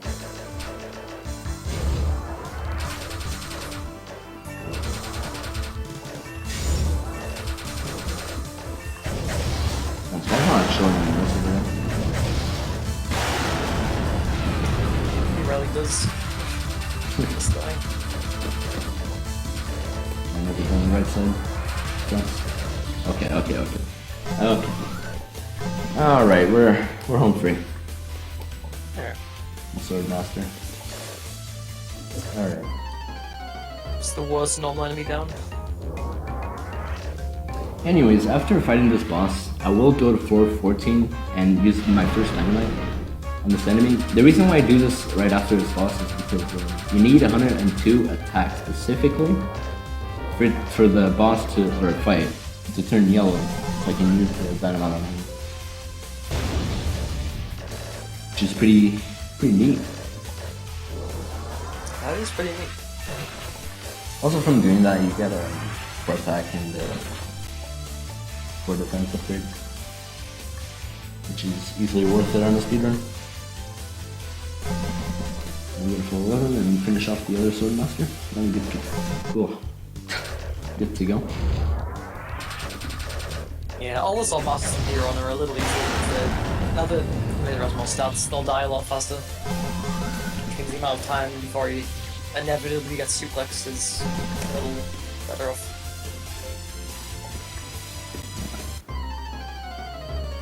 Now we go here to the right to collect all the items. Not all of them, but the attack gems needed for Pharaoh. By the way, Pharaoh's coming up really soon. That's the boss.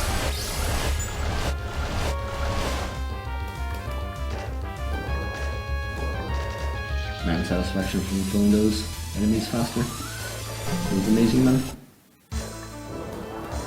Oops. Okay, I can't. I can't platform today.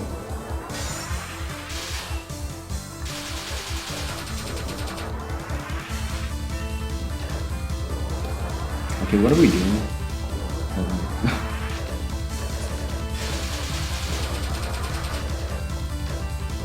Oh, come on, dude. Alright.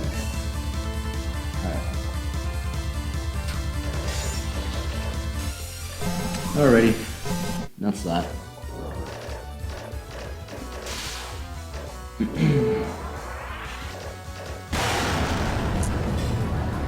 That was a very energetic skeleton knock fight. I think you both hit laps of the arena twice. Yeah, that really happens, but you know, gotta stay pretty high.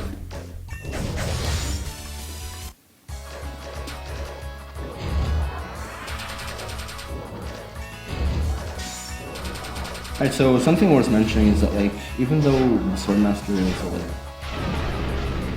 it's still easier with like the attack upgrades, it can still screw you over pretty easily. I shouldn't fight that yet. Come on. Alright.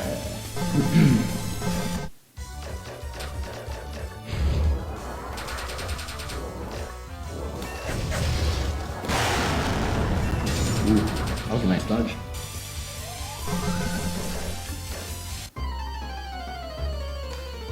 Okay.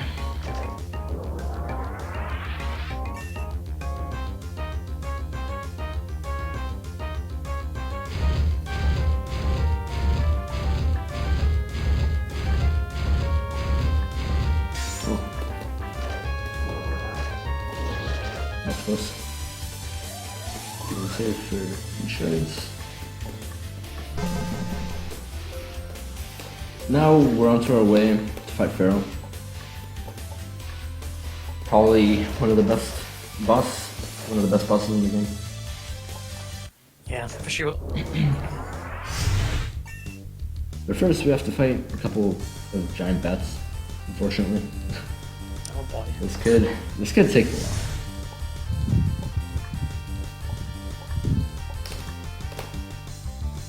I'm not gonna make things interesting by like shooting the bats, just because I've learned my lesson from the first Yeah, time. I never took the risk. I just stayed in the corner. Just to like make it a Every bit more single interesting. Spice things up.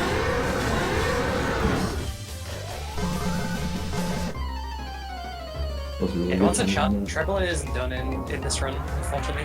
Yeah, The unfortunately. rewards for beating Treble aren't worth the risk. The thing about Treble It's the is boss that that we don't fight. so after you beat some of the demons, you get to go to floor 0 and like collect the goodies after you fight or beat the demons.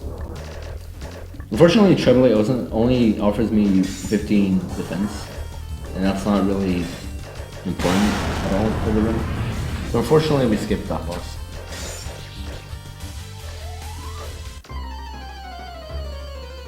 Okay.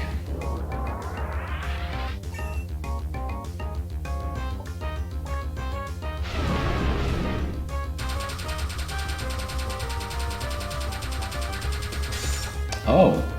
Oh. That's interesting.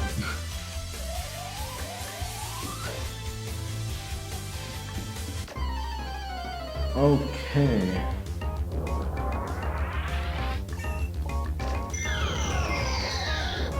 Something worth mentioning about this fight here is that like once the HP bar reaches the yellow color, it will form into missing no, which makes the fight much harder. Which is why I tried to skip it at the most part. Yeah, missing though has at least one attack that's kind of awkward to read and avoid. So ideally you always want to die before it reaches missing though. There's apparently one strat that like you can hit missing no even without the platform, but I never figured that out. It's got precise timing, I think.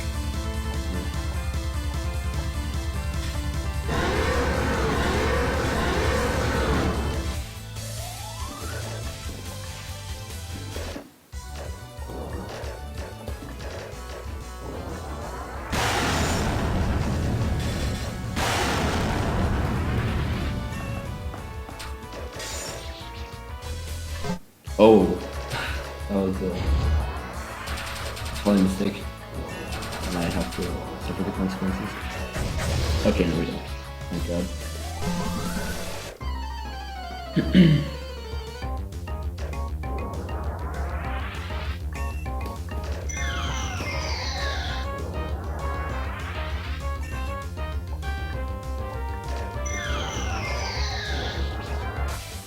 Alrighty. This last gold eagle slime that we have to encounter before Pharaoh. And now we get to the ice area before Pharaoh. It's pretty hard platforming, but unfortunately it has some sort of bug that like if you press backspace after you hit some of the switches will save or auto save rather.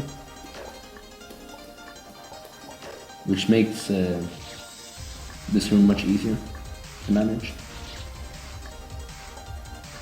Yeah, without the use of backspace, this would be pretty tricky. Okay. Also, this is where the boots take place from the bubble minigame.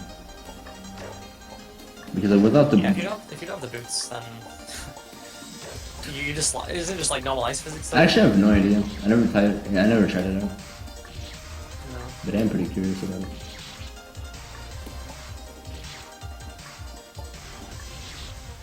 Come on. I have to pull off some short hop here. Like the topmost jump. It's a pretty tough jump. Especially for me because I can't short hop consistently. Anyways. Welcome to Pharaoh. This boss is very interesting. And very unique. So like from the other bosses you have avoidance and all that. And this boss is a combination of like avoidances and minigames, which is pretty neat. And also I have a Really nice cool little, boss. yeah. I also have like escape come out actually, which should not be a problem to pull off. It's pretty tough to talk and do it at the same time, so.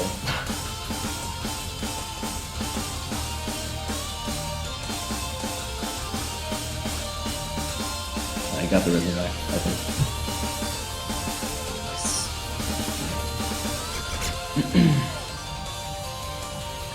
Alrighty. So all of the little like throwaway sections in this boss fight are from the minigames before. So you'll recognize Side Tower and the Golden Builder and Fingers. And later on you'll also notice Echo Shift, which wasn't done, as it isn't necessary for a speedrun. Anyways, that was a You can make skip. it to figure out how it works. Yeah.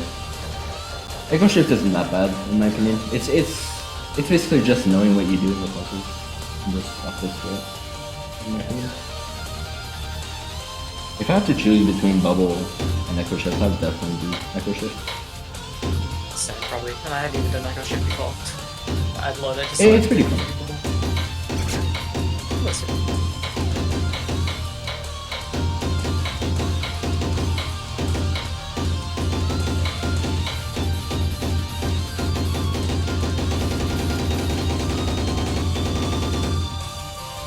Let's go broke back at the end because I can't even bother.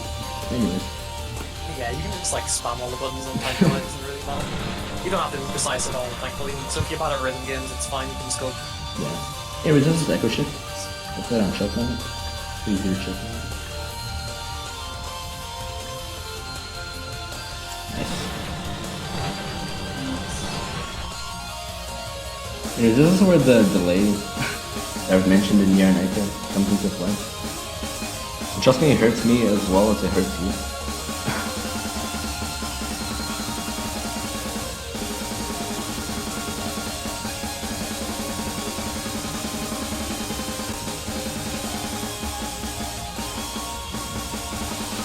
Okay. We should be good. I have no idea though. So it's gonna screw me over. So kind of lost it back.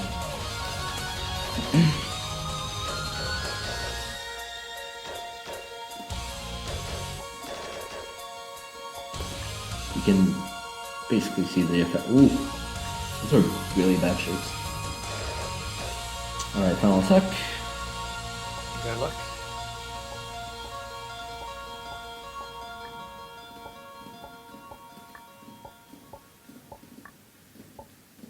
Alright. Nice. Shouts to I should have Wolfi. said by the way, but you can't take a hit on Pharaoh other than the Oh, one yeah. shield hit that you're allowed, otherwise you just get one shot. Yeah. So it's quite a scary fight. It's a very nerve-wracking fight for sure. Yeah, that final attack you're just dodging in the corner praying that it goes decently. Oh. There's some lag in this fight as well, by the way. It's not major, but like it doesn't really affect anything though.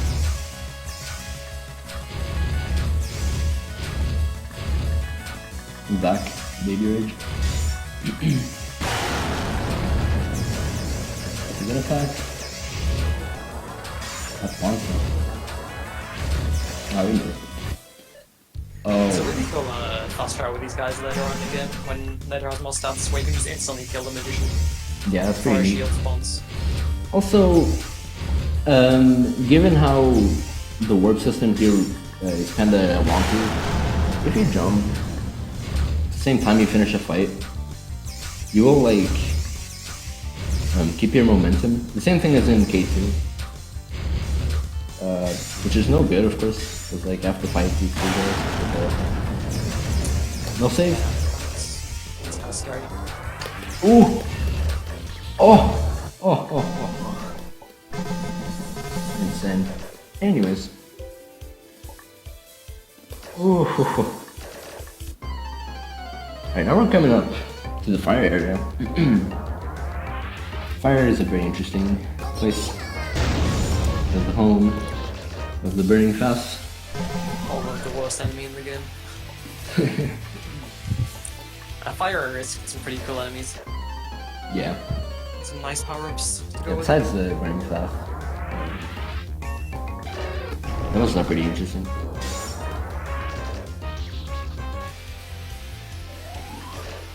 Alrighty.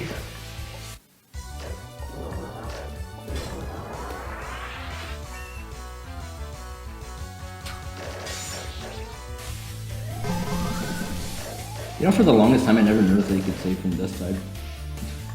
Yeah, I didn't know that either.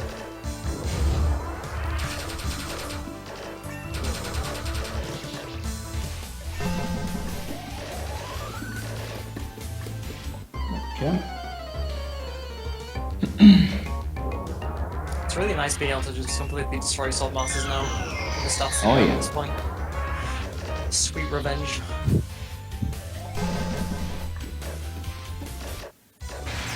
Alright, this is the last EBM that I have to worry about. The rest are basically free because you have a lot of attack and it's not so hard to beat the boss.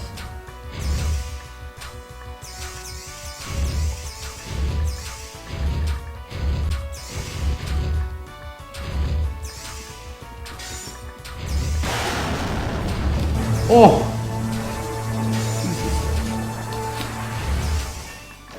Oh!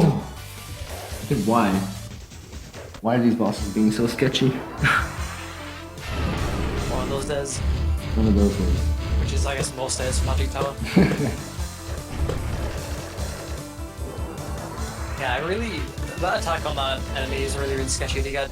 Like the 5 beams that rotate. Yeah, the angles are RNG as well, which determine how much damage you do on them. Yeah, that in combination with the grabby hands can really screw you over.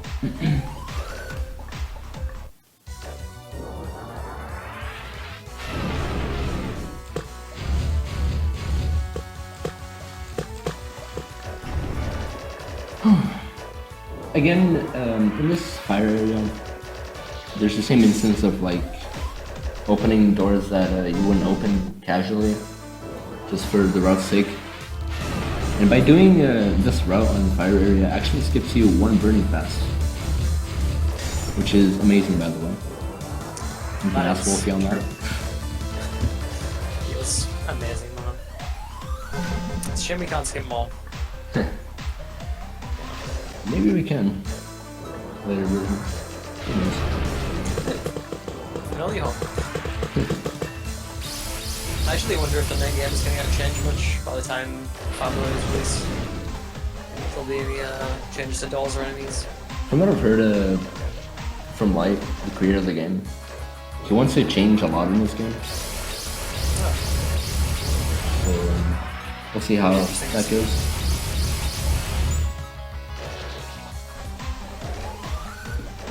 Alrighty.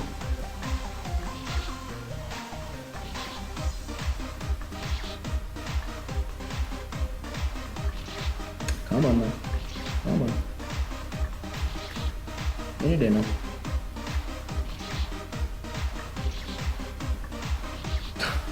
Please, man.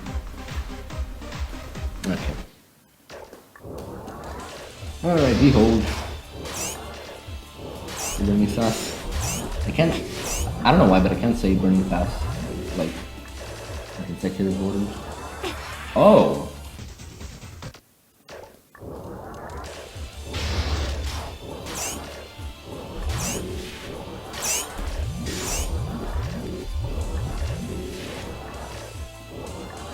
Okay.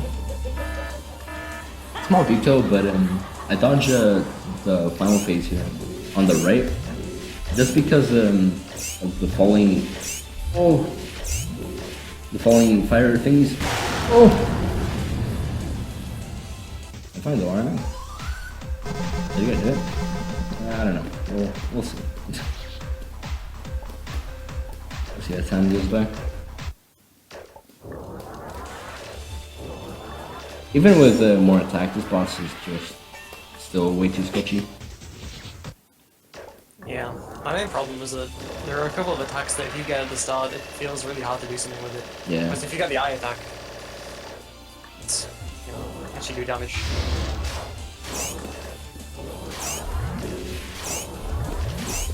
Oh, okay. It's tough. Let him get hit.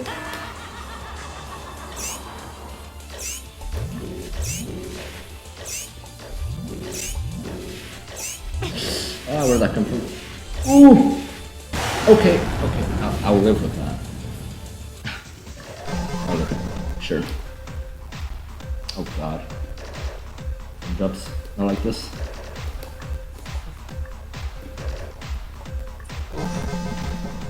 That was That was really interesting, yeah. that was something.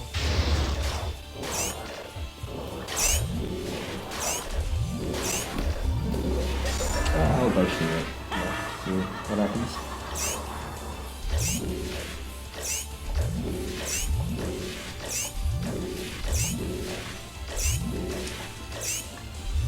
So after the fire zone is done, Nader's gonna be heading onto the Divas. Yep. Other than Treble boss, but a couple of tricky bosses coming up. Alright, anyways, we still have this defense gem that we have to handle with. Yeah. We get this gem just to like, I believe, make the giant bats free from here on out. Thank God. It's pretty significant, right? I always feel like this diagonal before that defense gem is like the hardest. Oh man, I remember that again. one. It's just, I don't know. It's special. Oh, it was the first try. First try diagonal. Anyways, God bless. God bless. We got 3 bosses coming up there to deal with. Being Corazon, Diamante, and Pika. Pika is easily the hardest out of the 3. There's a lot of RNG on that fight that can screw you open.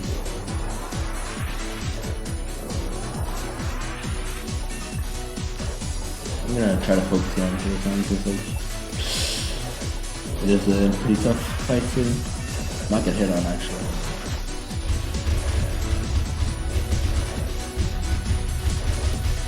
I also believe you can quick kill this fight. It's really tough to do so, though. That was my fault. Yeah, the positions of the spikes make it really, really difficult to do damage early on. Yeah, exactly. I'm not gonna talk Although it about is that. possible, it's just...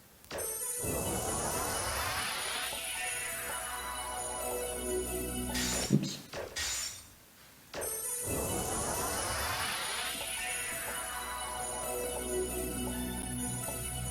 Also a fun fact, I'm fairly sure the Kappas don't have hitboxes. If I'm correct. Yeah, the thing about the cap is that they actually don't hurt you. For some reason.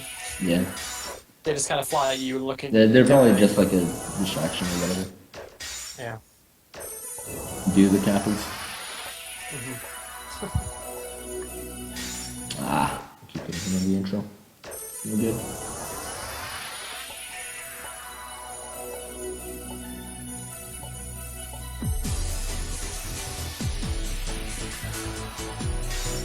Come on, man. Ah.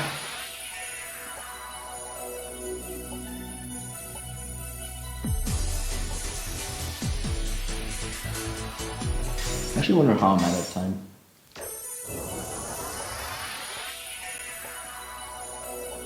I can't trust my game time. I mean, I can tell you if you want, but you... Yeah, I'm fine with it. You are currently at 209.04. I can make it. Yeah, I forget what pace is for record around this point, but it feels pretty good. What I do know is that in the record run, Pharaoh, like the time after Pharaoh was like 151 or something like that. Something ridiculous like that.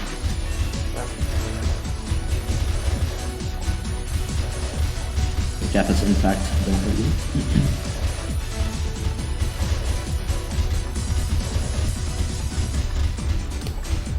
Oh jeez. Decent on that.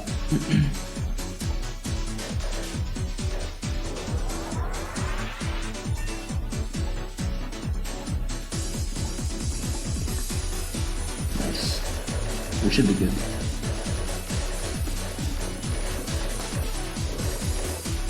Oh! That was really tight. I'm so glad that I didn't choke.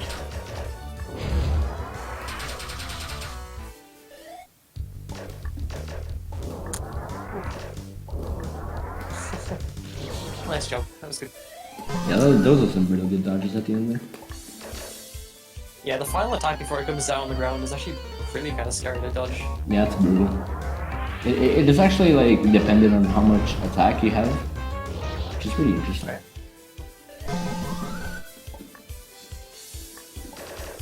I can also research it. That's good. Anyways, shouldn't fight that actually. Anyways, coming up to Pika. This boss is easily one of the, or easily like the hardest one of the three they have to fight. It's pure avoidance, and it's purely just like almost all of it is RNG based. And some attacks can be pretty hard to read sometimes. I'd be lucky if I excuse me. I'd be lucky if I leave this over 2 hits.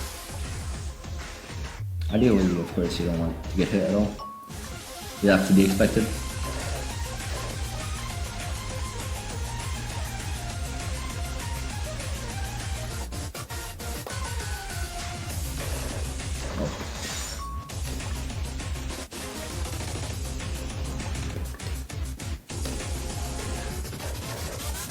Again though, apologies for the desync on the fights. I can't really do anything about it. I try to find a solution to it, but I can't find it. Gotta be check on the book.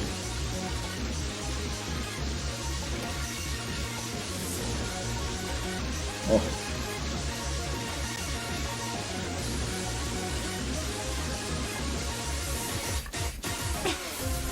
Nothing to do about that.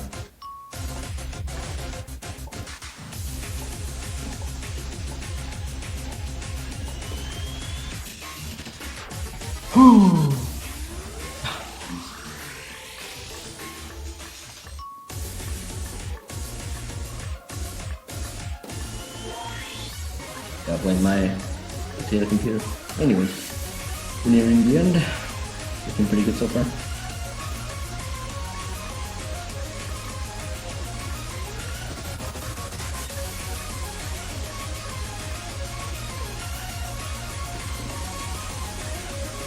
Fortunately, I have a good way to do this, so I don't have to rely on audio cues. Also, speaking of gonna kill her. Or hit you, rather. Alright, please. Oh. Nice. One hit is pretty good. Definitely makes the final boss easier for me to handle. Anyways, we have one more fight left to cover. From these Diamante.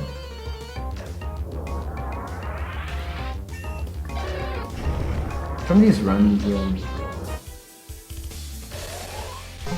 or from the past runs, I used to do a quick kill strat for Diamante, or like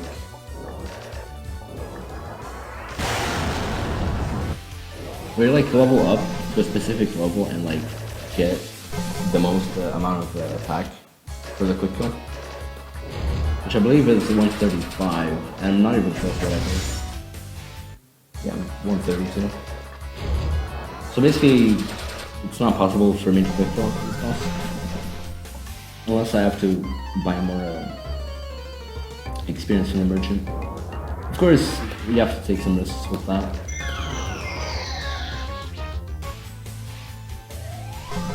Say goodbye to Trebly. Double pump.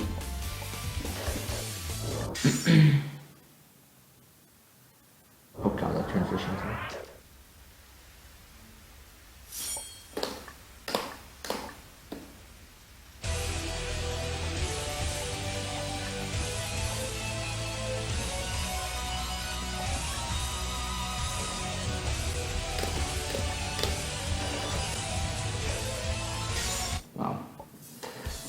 Don't want to get hit in this boss ideally.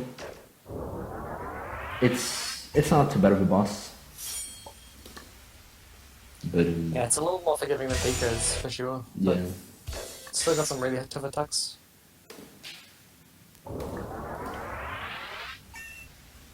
It always has that few attacks that like are most likely to hit me.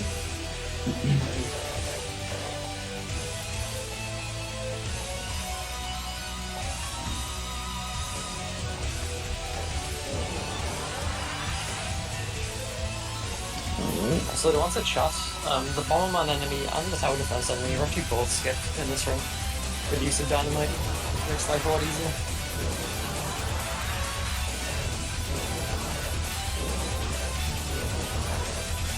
Oh, there's actually a shield too, I think. Oh. Today I win.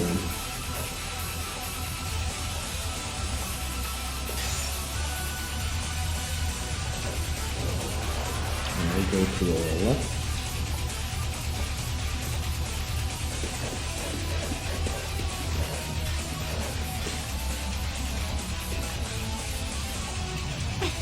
Damn, that's pretty tough. Come on, man. Ugh. Ugh. Ugh. I'm in disgust. That's I can absolutely annihilate you.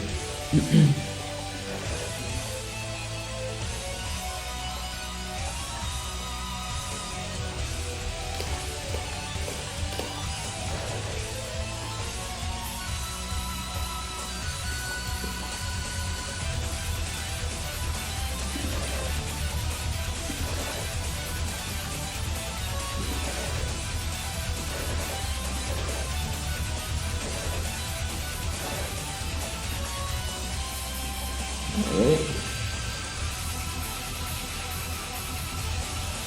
Okay. Okay. Alright. Alright. Cool. Oh jeez.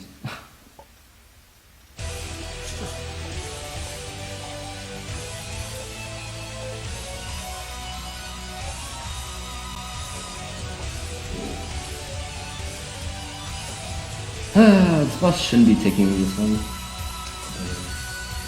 Ooh. And again, that is the nature of Magic Towers. There are so many bosses, a lot of which are pretty challenging. It's because it's very easy to get stuck on any boss at any time. Which makes this game pretty interesting to run. Yeah.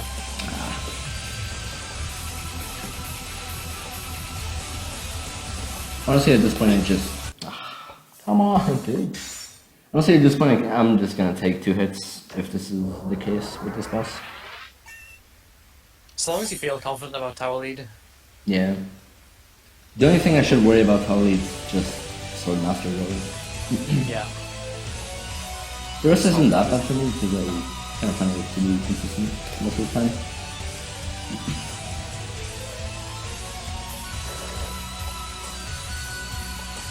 But I'm gonna preemptively say about power lead.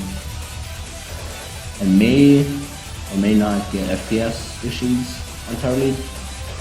Unfortunately, that may happen. I'm really banking on it not happening though. What happens is that like the fire effect from the start of the boss will probably cause me to reach 43 FPS, which might happen. Hopefully not. We'll see.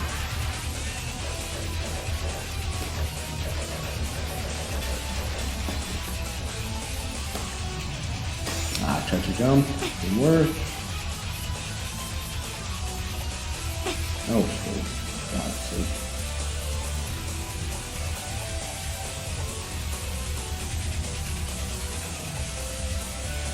Going team here at the side.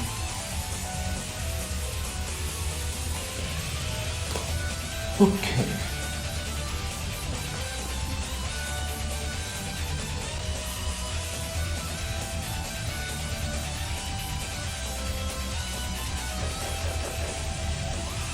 Alright.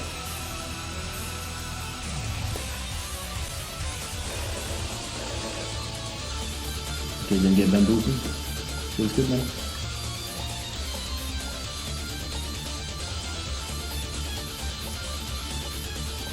I think I'm pretty good with health. I did sometimes clear the defense and like I've had a few runs like finish with like 150 HP or something like that before tower lead. Or yeah. Yeah, it's always doable, it's just scary sometimes. Yeah. Also, fun fact, those blue bullets that you just saw as the last attack of curving on Diamond there, in an older version they didn't used to have hitboxes, so they just kind of didn't kill you. Really? Well, that was fixed, Huh. but I didn't know about that.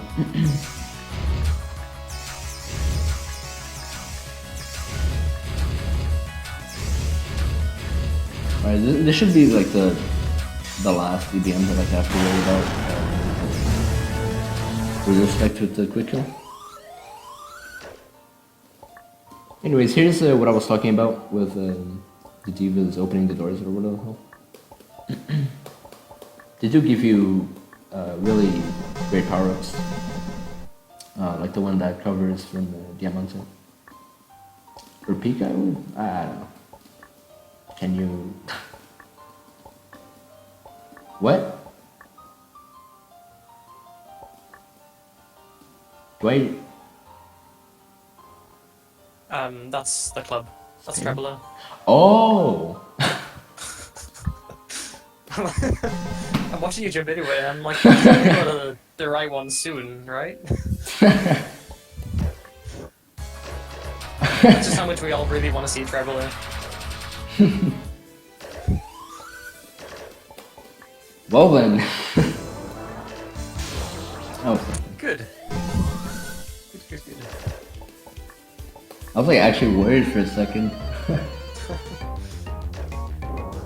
I mean, they look identical almost. The icons are so small.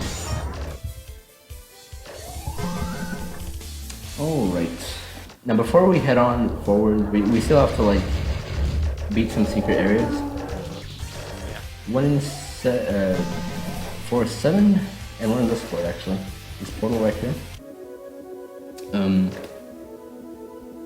This portal has really questionable platforming. What happens here is that like it randomizes certain parts of the room, as in like 9x9 blocks. Yeah, this really messes with your mind when you first see it. Yeah. It's quite something. Alright, good. First save. Now the second save for me is harder for some reason. Just because like the last jump requires you to do some sort of short hop. Yeah, the last jump is hard. I used to reset until I got like Oh! where the last two rooms were like synced up. Actually got first try. Nice. Nice. Where's the... I gotta hop away for 1 minute, Nader, but you're right. Alright. Here's that's the other secret that you have to collect in first 7. You can actually find that out by like talking with one of the not playable characters.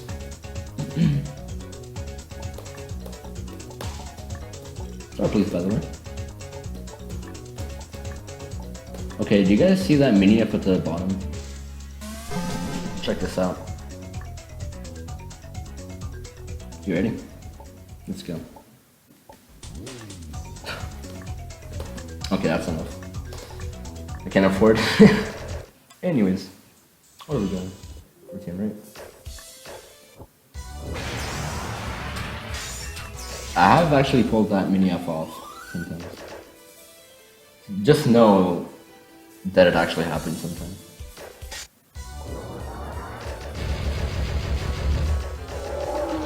Right now we're trying to collect these gems from these guys at the top. These gems are essential to reach the final boss. Not the final boss, but like tower lead. And the reason behind that is that we need these gems to So what basically happens is that like after Crimson, there's this part that like requires you to have these gems to like restore their, I don't know, friendliness.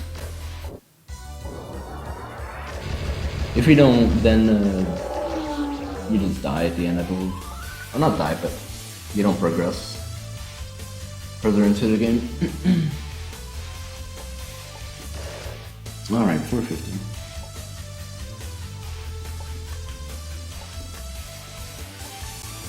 Alright, sorry about that. Welcome back. Anyways, this floor is, I'm not doing this like randomly. I'm not just like walking around random places. This is actually a very specific room.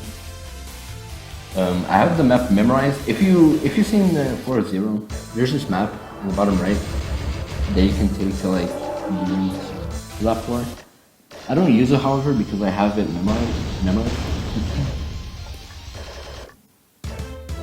Yeah, this room is where you use the third wing that you got back all the way back in Secret 2.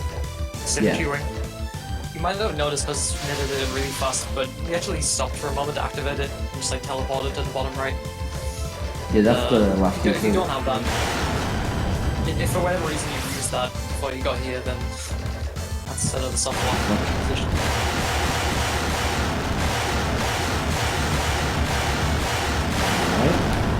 By the way, if you haven't noticed, I use the dynamites for these bottom 2 enemies.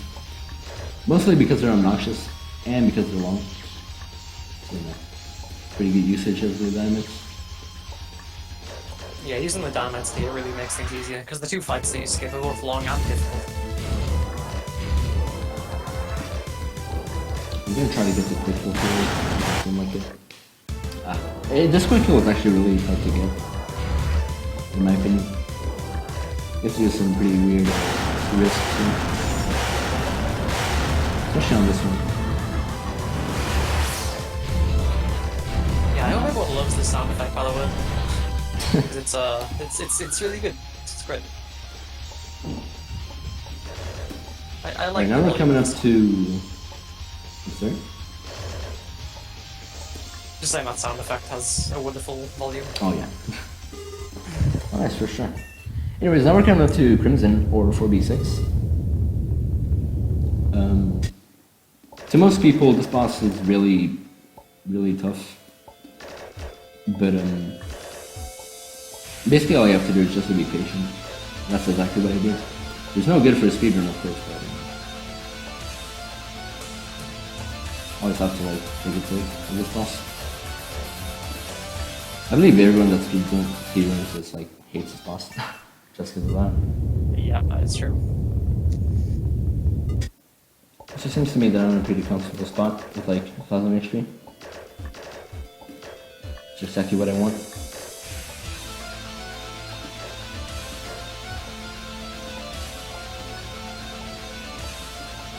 I'm not gonna talk too much because I would really want to focus. Plus really requires a lot of focus.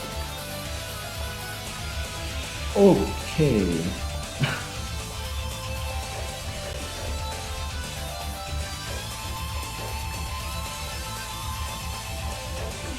I should stop shooting it. Shouldn't be playing.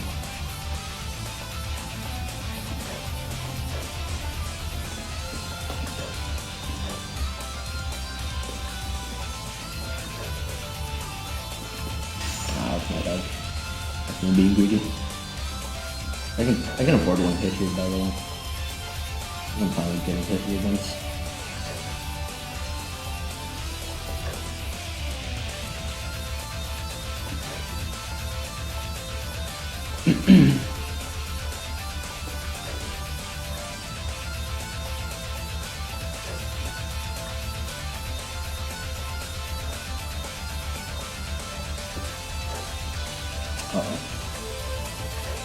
Uh-oh. This may, let's go something.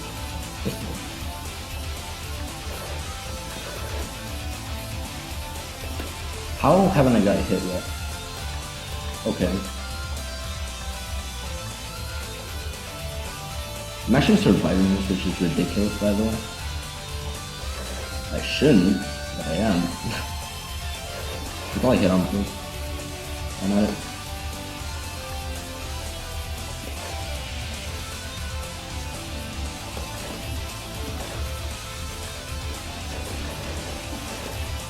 How is this happening?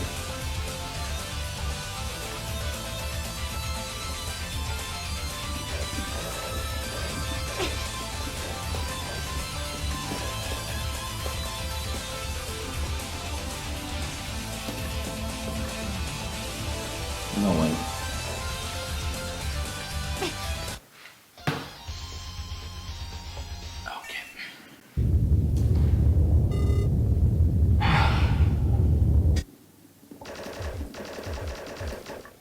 I was just like completely oblivious of what was happening. That's why I hate that boss. I just couldn't see the HP bars for some reason. I couldn't tell where I was at. It's like super easy with this panic. I'll just lose focus on the health a bit. Yeah. Ah. I don't recall ever having a clean end to this fight. It's always just a complete disaster in the last 5 seconds.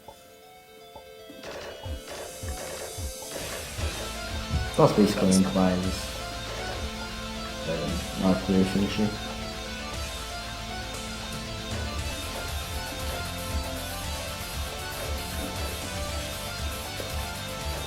Ooh. Not gonna lie though, those were some pretty sweet dodges.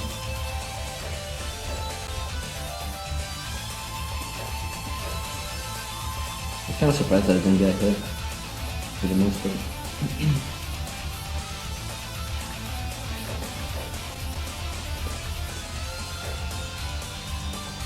Yellow.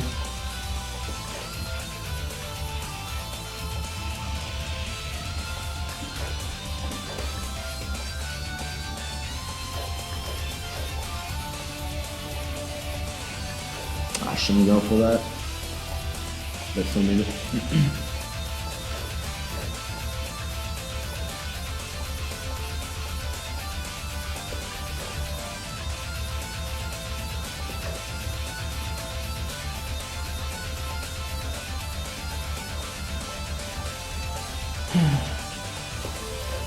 At least I'm now more aware of what's happening.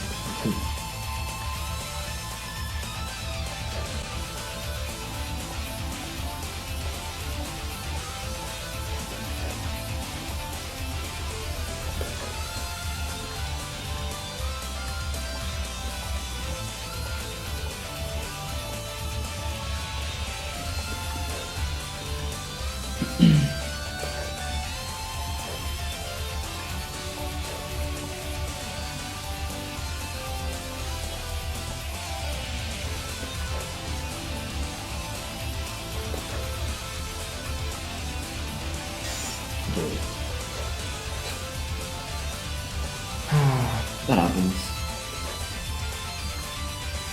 Very often, or should, honestly. The only blue left?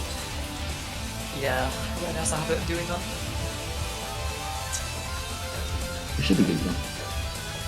Yeah. Okay, okay.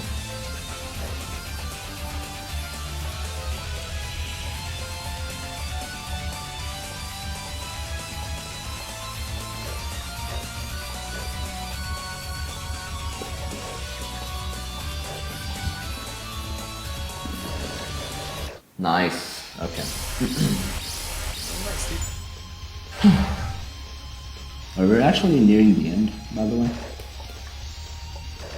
Well, okay. Yeah, we're almost in tower lead.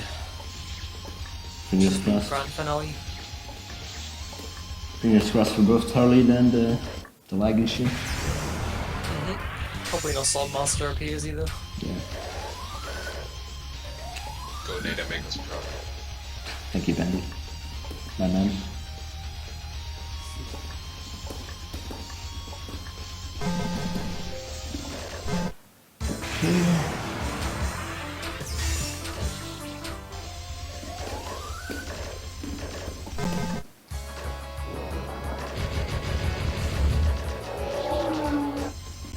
one last thing before getting to tower lead. I need to collect these 2 orange keys.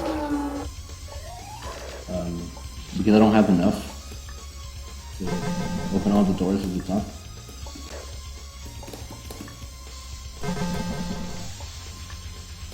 Alright, let's go. Give it up for Sir Fortune.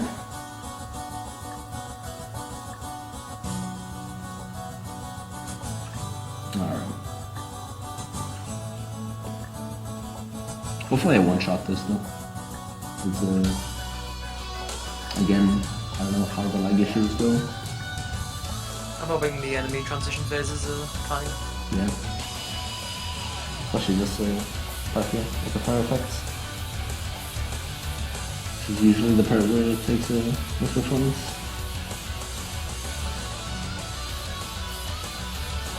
Actually, yeah.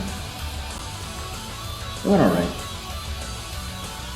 With 47 FPS, not bad. Not the worst case scenario.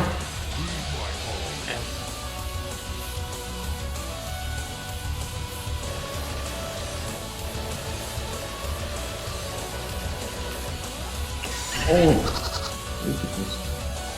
I mean, it didn't look good.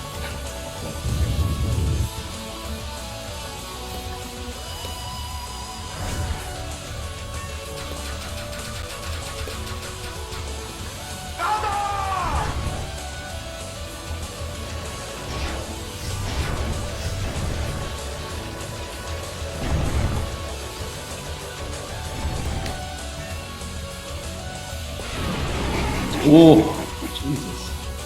That's really bad.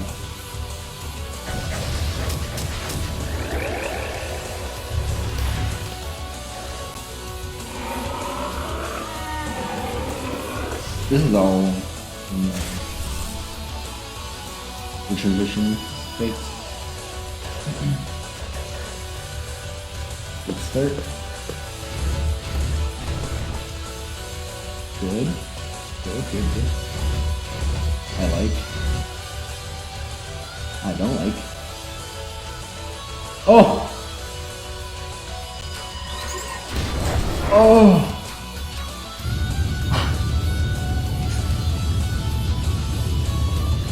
Oh god, man. Whew.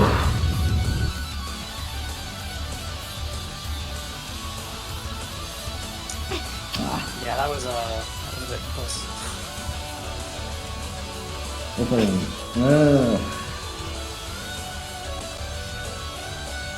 No, I'm not so sure about this being a first try.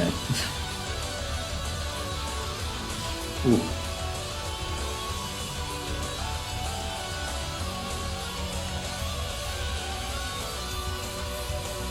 One can dream, right? Something we follow.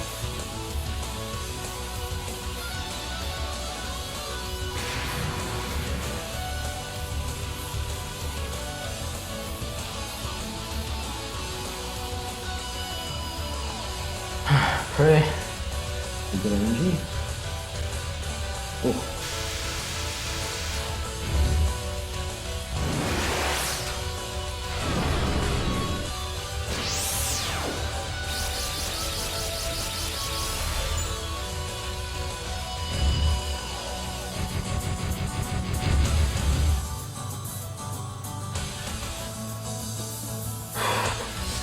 Let's go.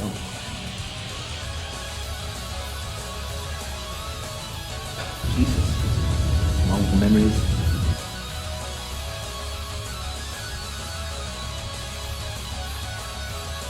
Yeah, I don't like these. Spawns!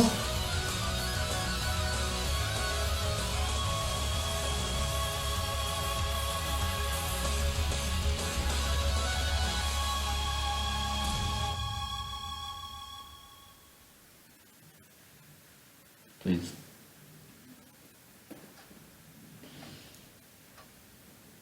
Hello. Oh! That was annoying, guys. Did you do it? Yeah, I did it. Oh my god. Nice, man. I like watching it down. Happened again. A good noise or a bad noise. Nice, good job. first try tower lead is really, really strong. Had some ridiculous dodges there as well. If you know Nader's key layout now, he has exactly 0, so the route is like intended to basically end here with no keys left over. It's pretty nice. So satisfying. It's a clean finish. You ignore the white ones, but you know. Anyways, time is coming up, by the way. Time is when there's gonna be a dragon on the next screen. Once I touch it, it will be time. Because that's how the rules go. Damn. I'm ready, no worries. I was calling you, Pendy. Feels good, man. Oops.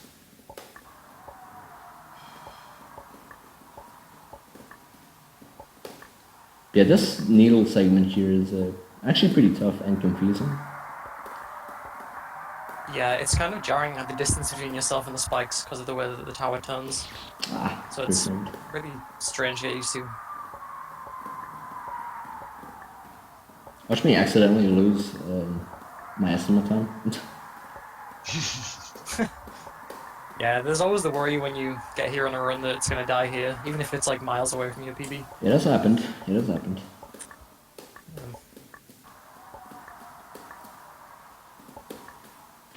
What? Excuse me?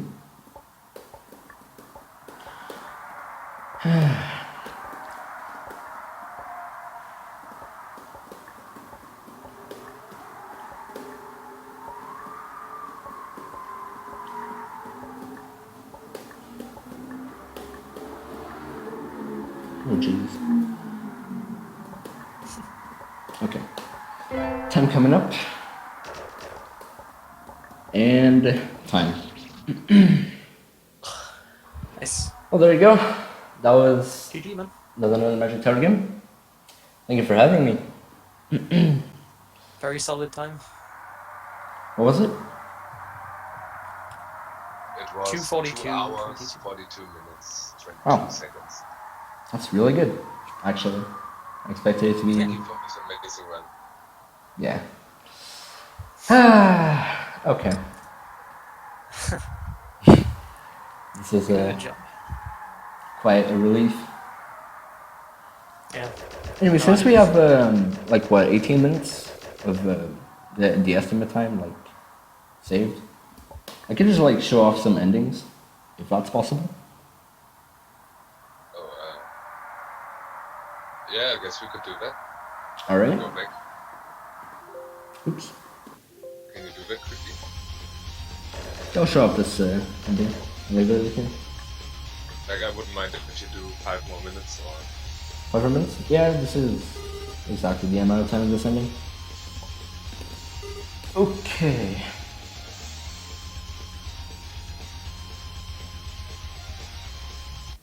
Oh, treble A, yo, sure. Jeez. How could I forget? Oh, but I have 1 HP though. Just enjoy the song, I guess.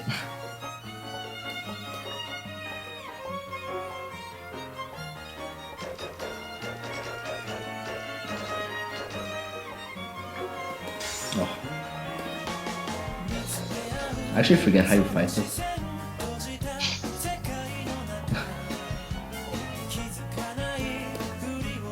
You do that, okay. Do that.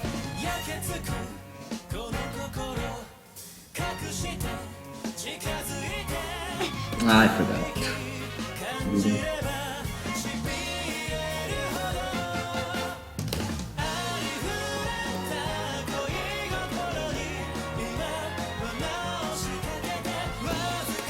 Alright.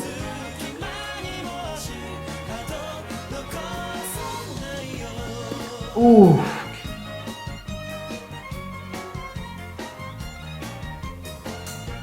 Nice.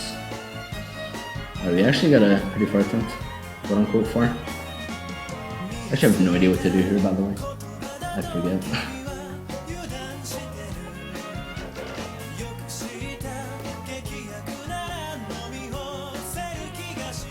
Yeah, it's been a while actually since I've played Treble A myself, but Yeah, I don't think I remember how to do most of it. Some of the puns are kind of finicky. I forgot about that. I do top struts which are harder, I believe. But I'm most used to it like that. Ah, well. That's the best you can get out of me. What else can I show off?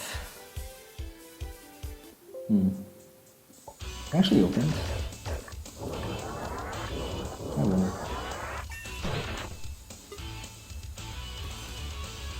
Or forget the password. Ah, never mind. You can show off the gay ending. Yeah, sure. Fun for everyone. Disclaimer. Disclaimer that this ending reaches up to 24 FPS. I hope you enjoyed that.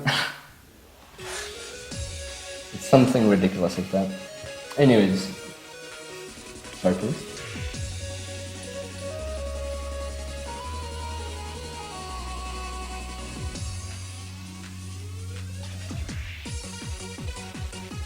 Oh god. Oh. Dear God.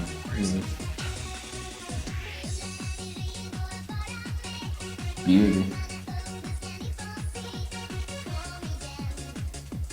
Okay.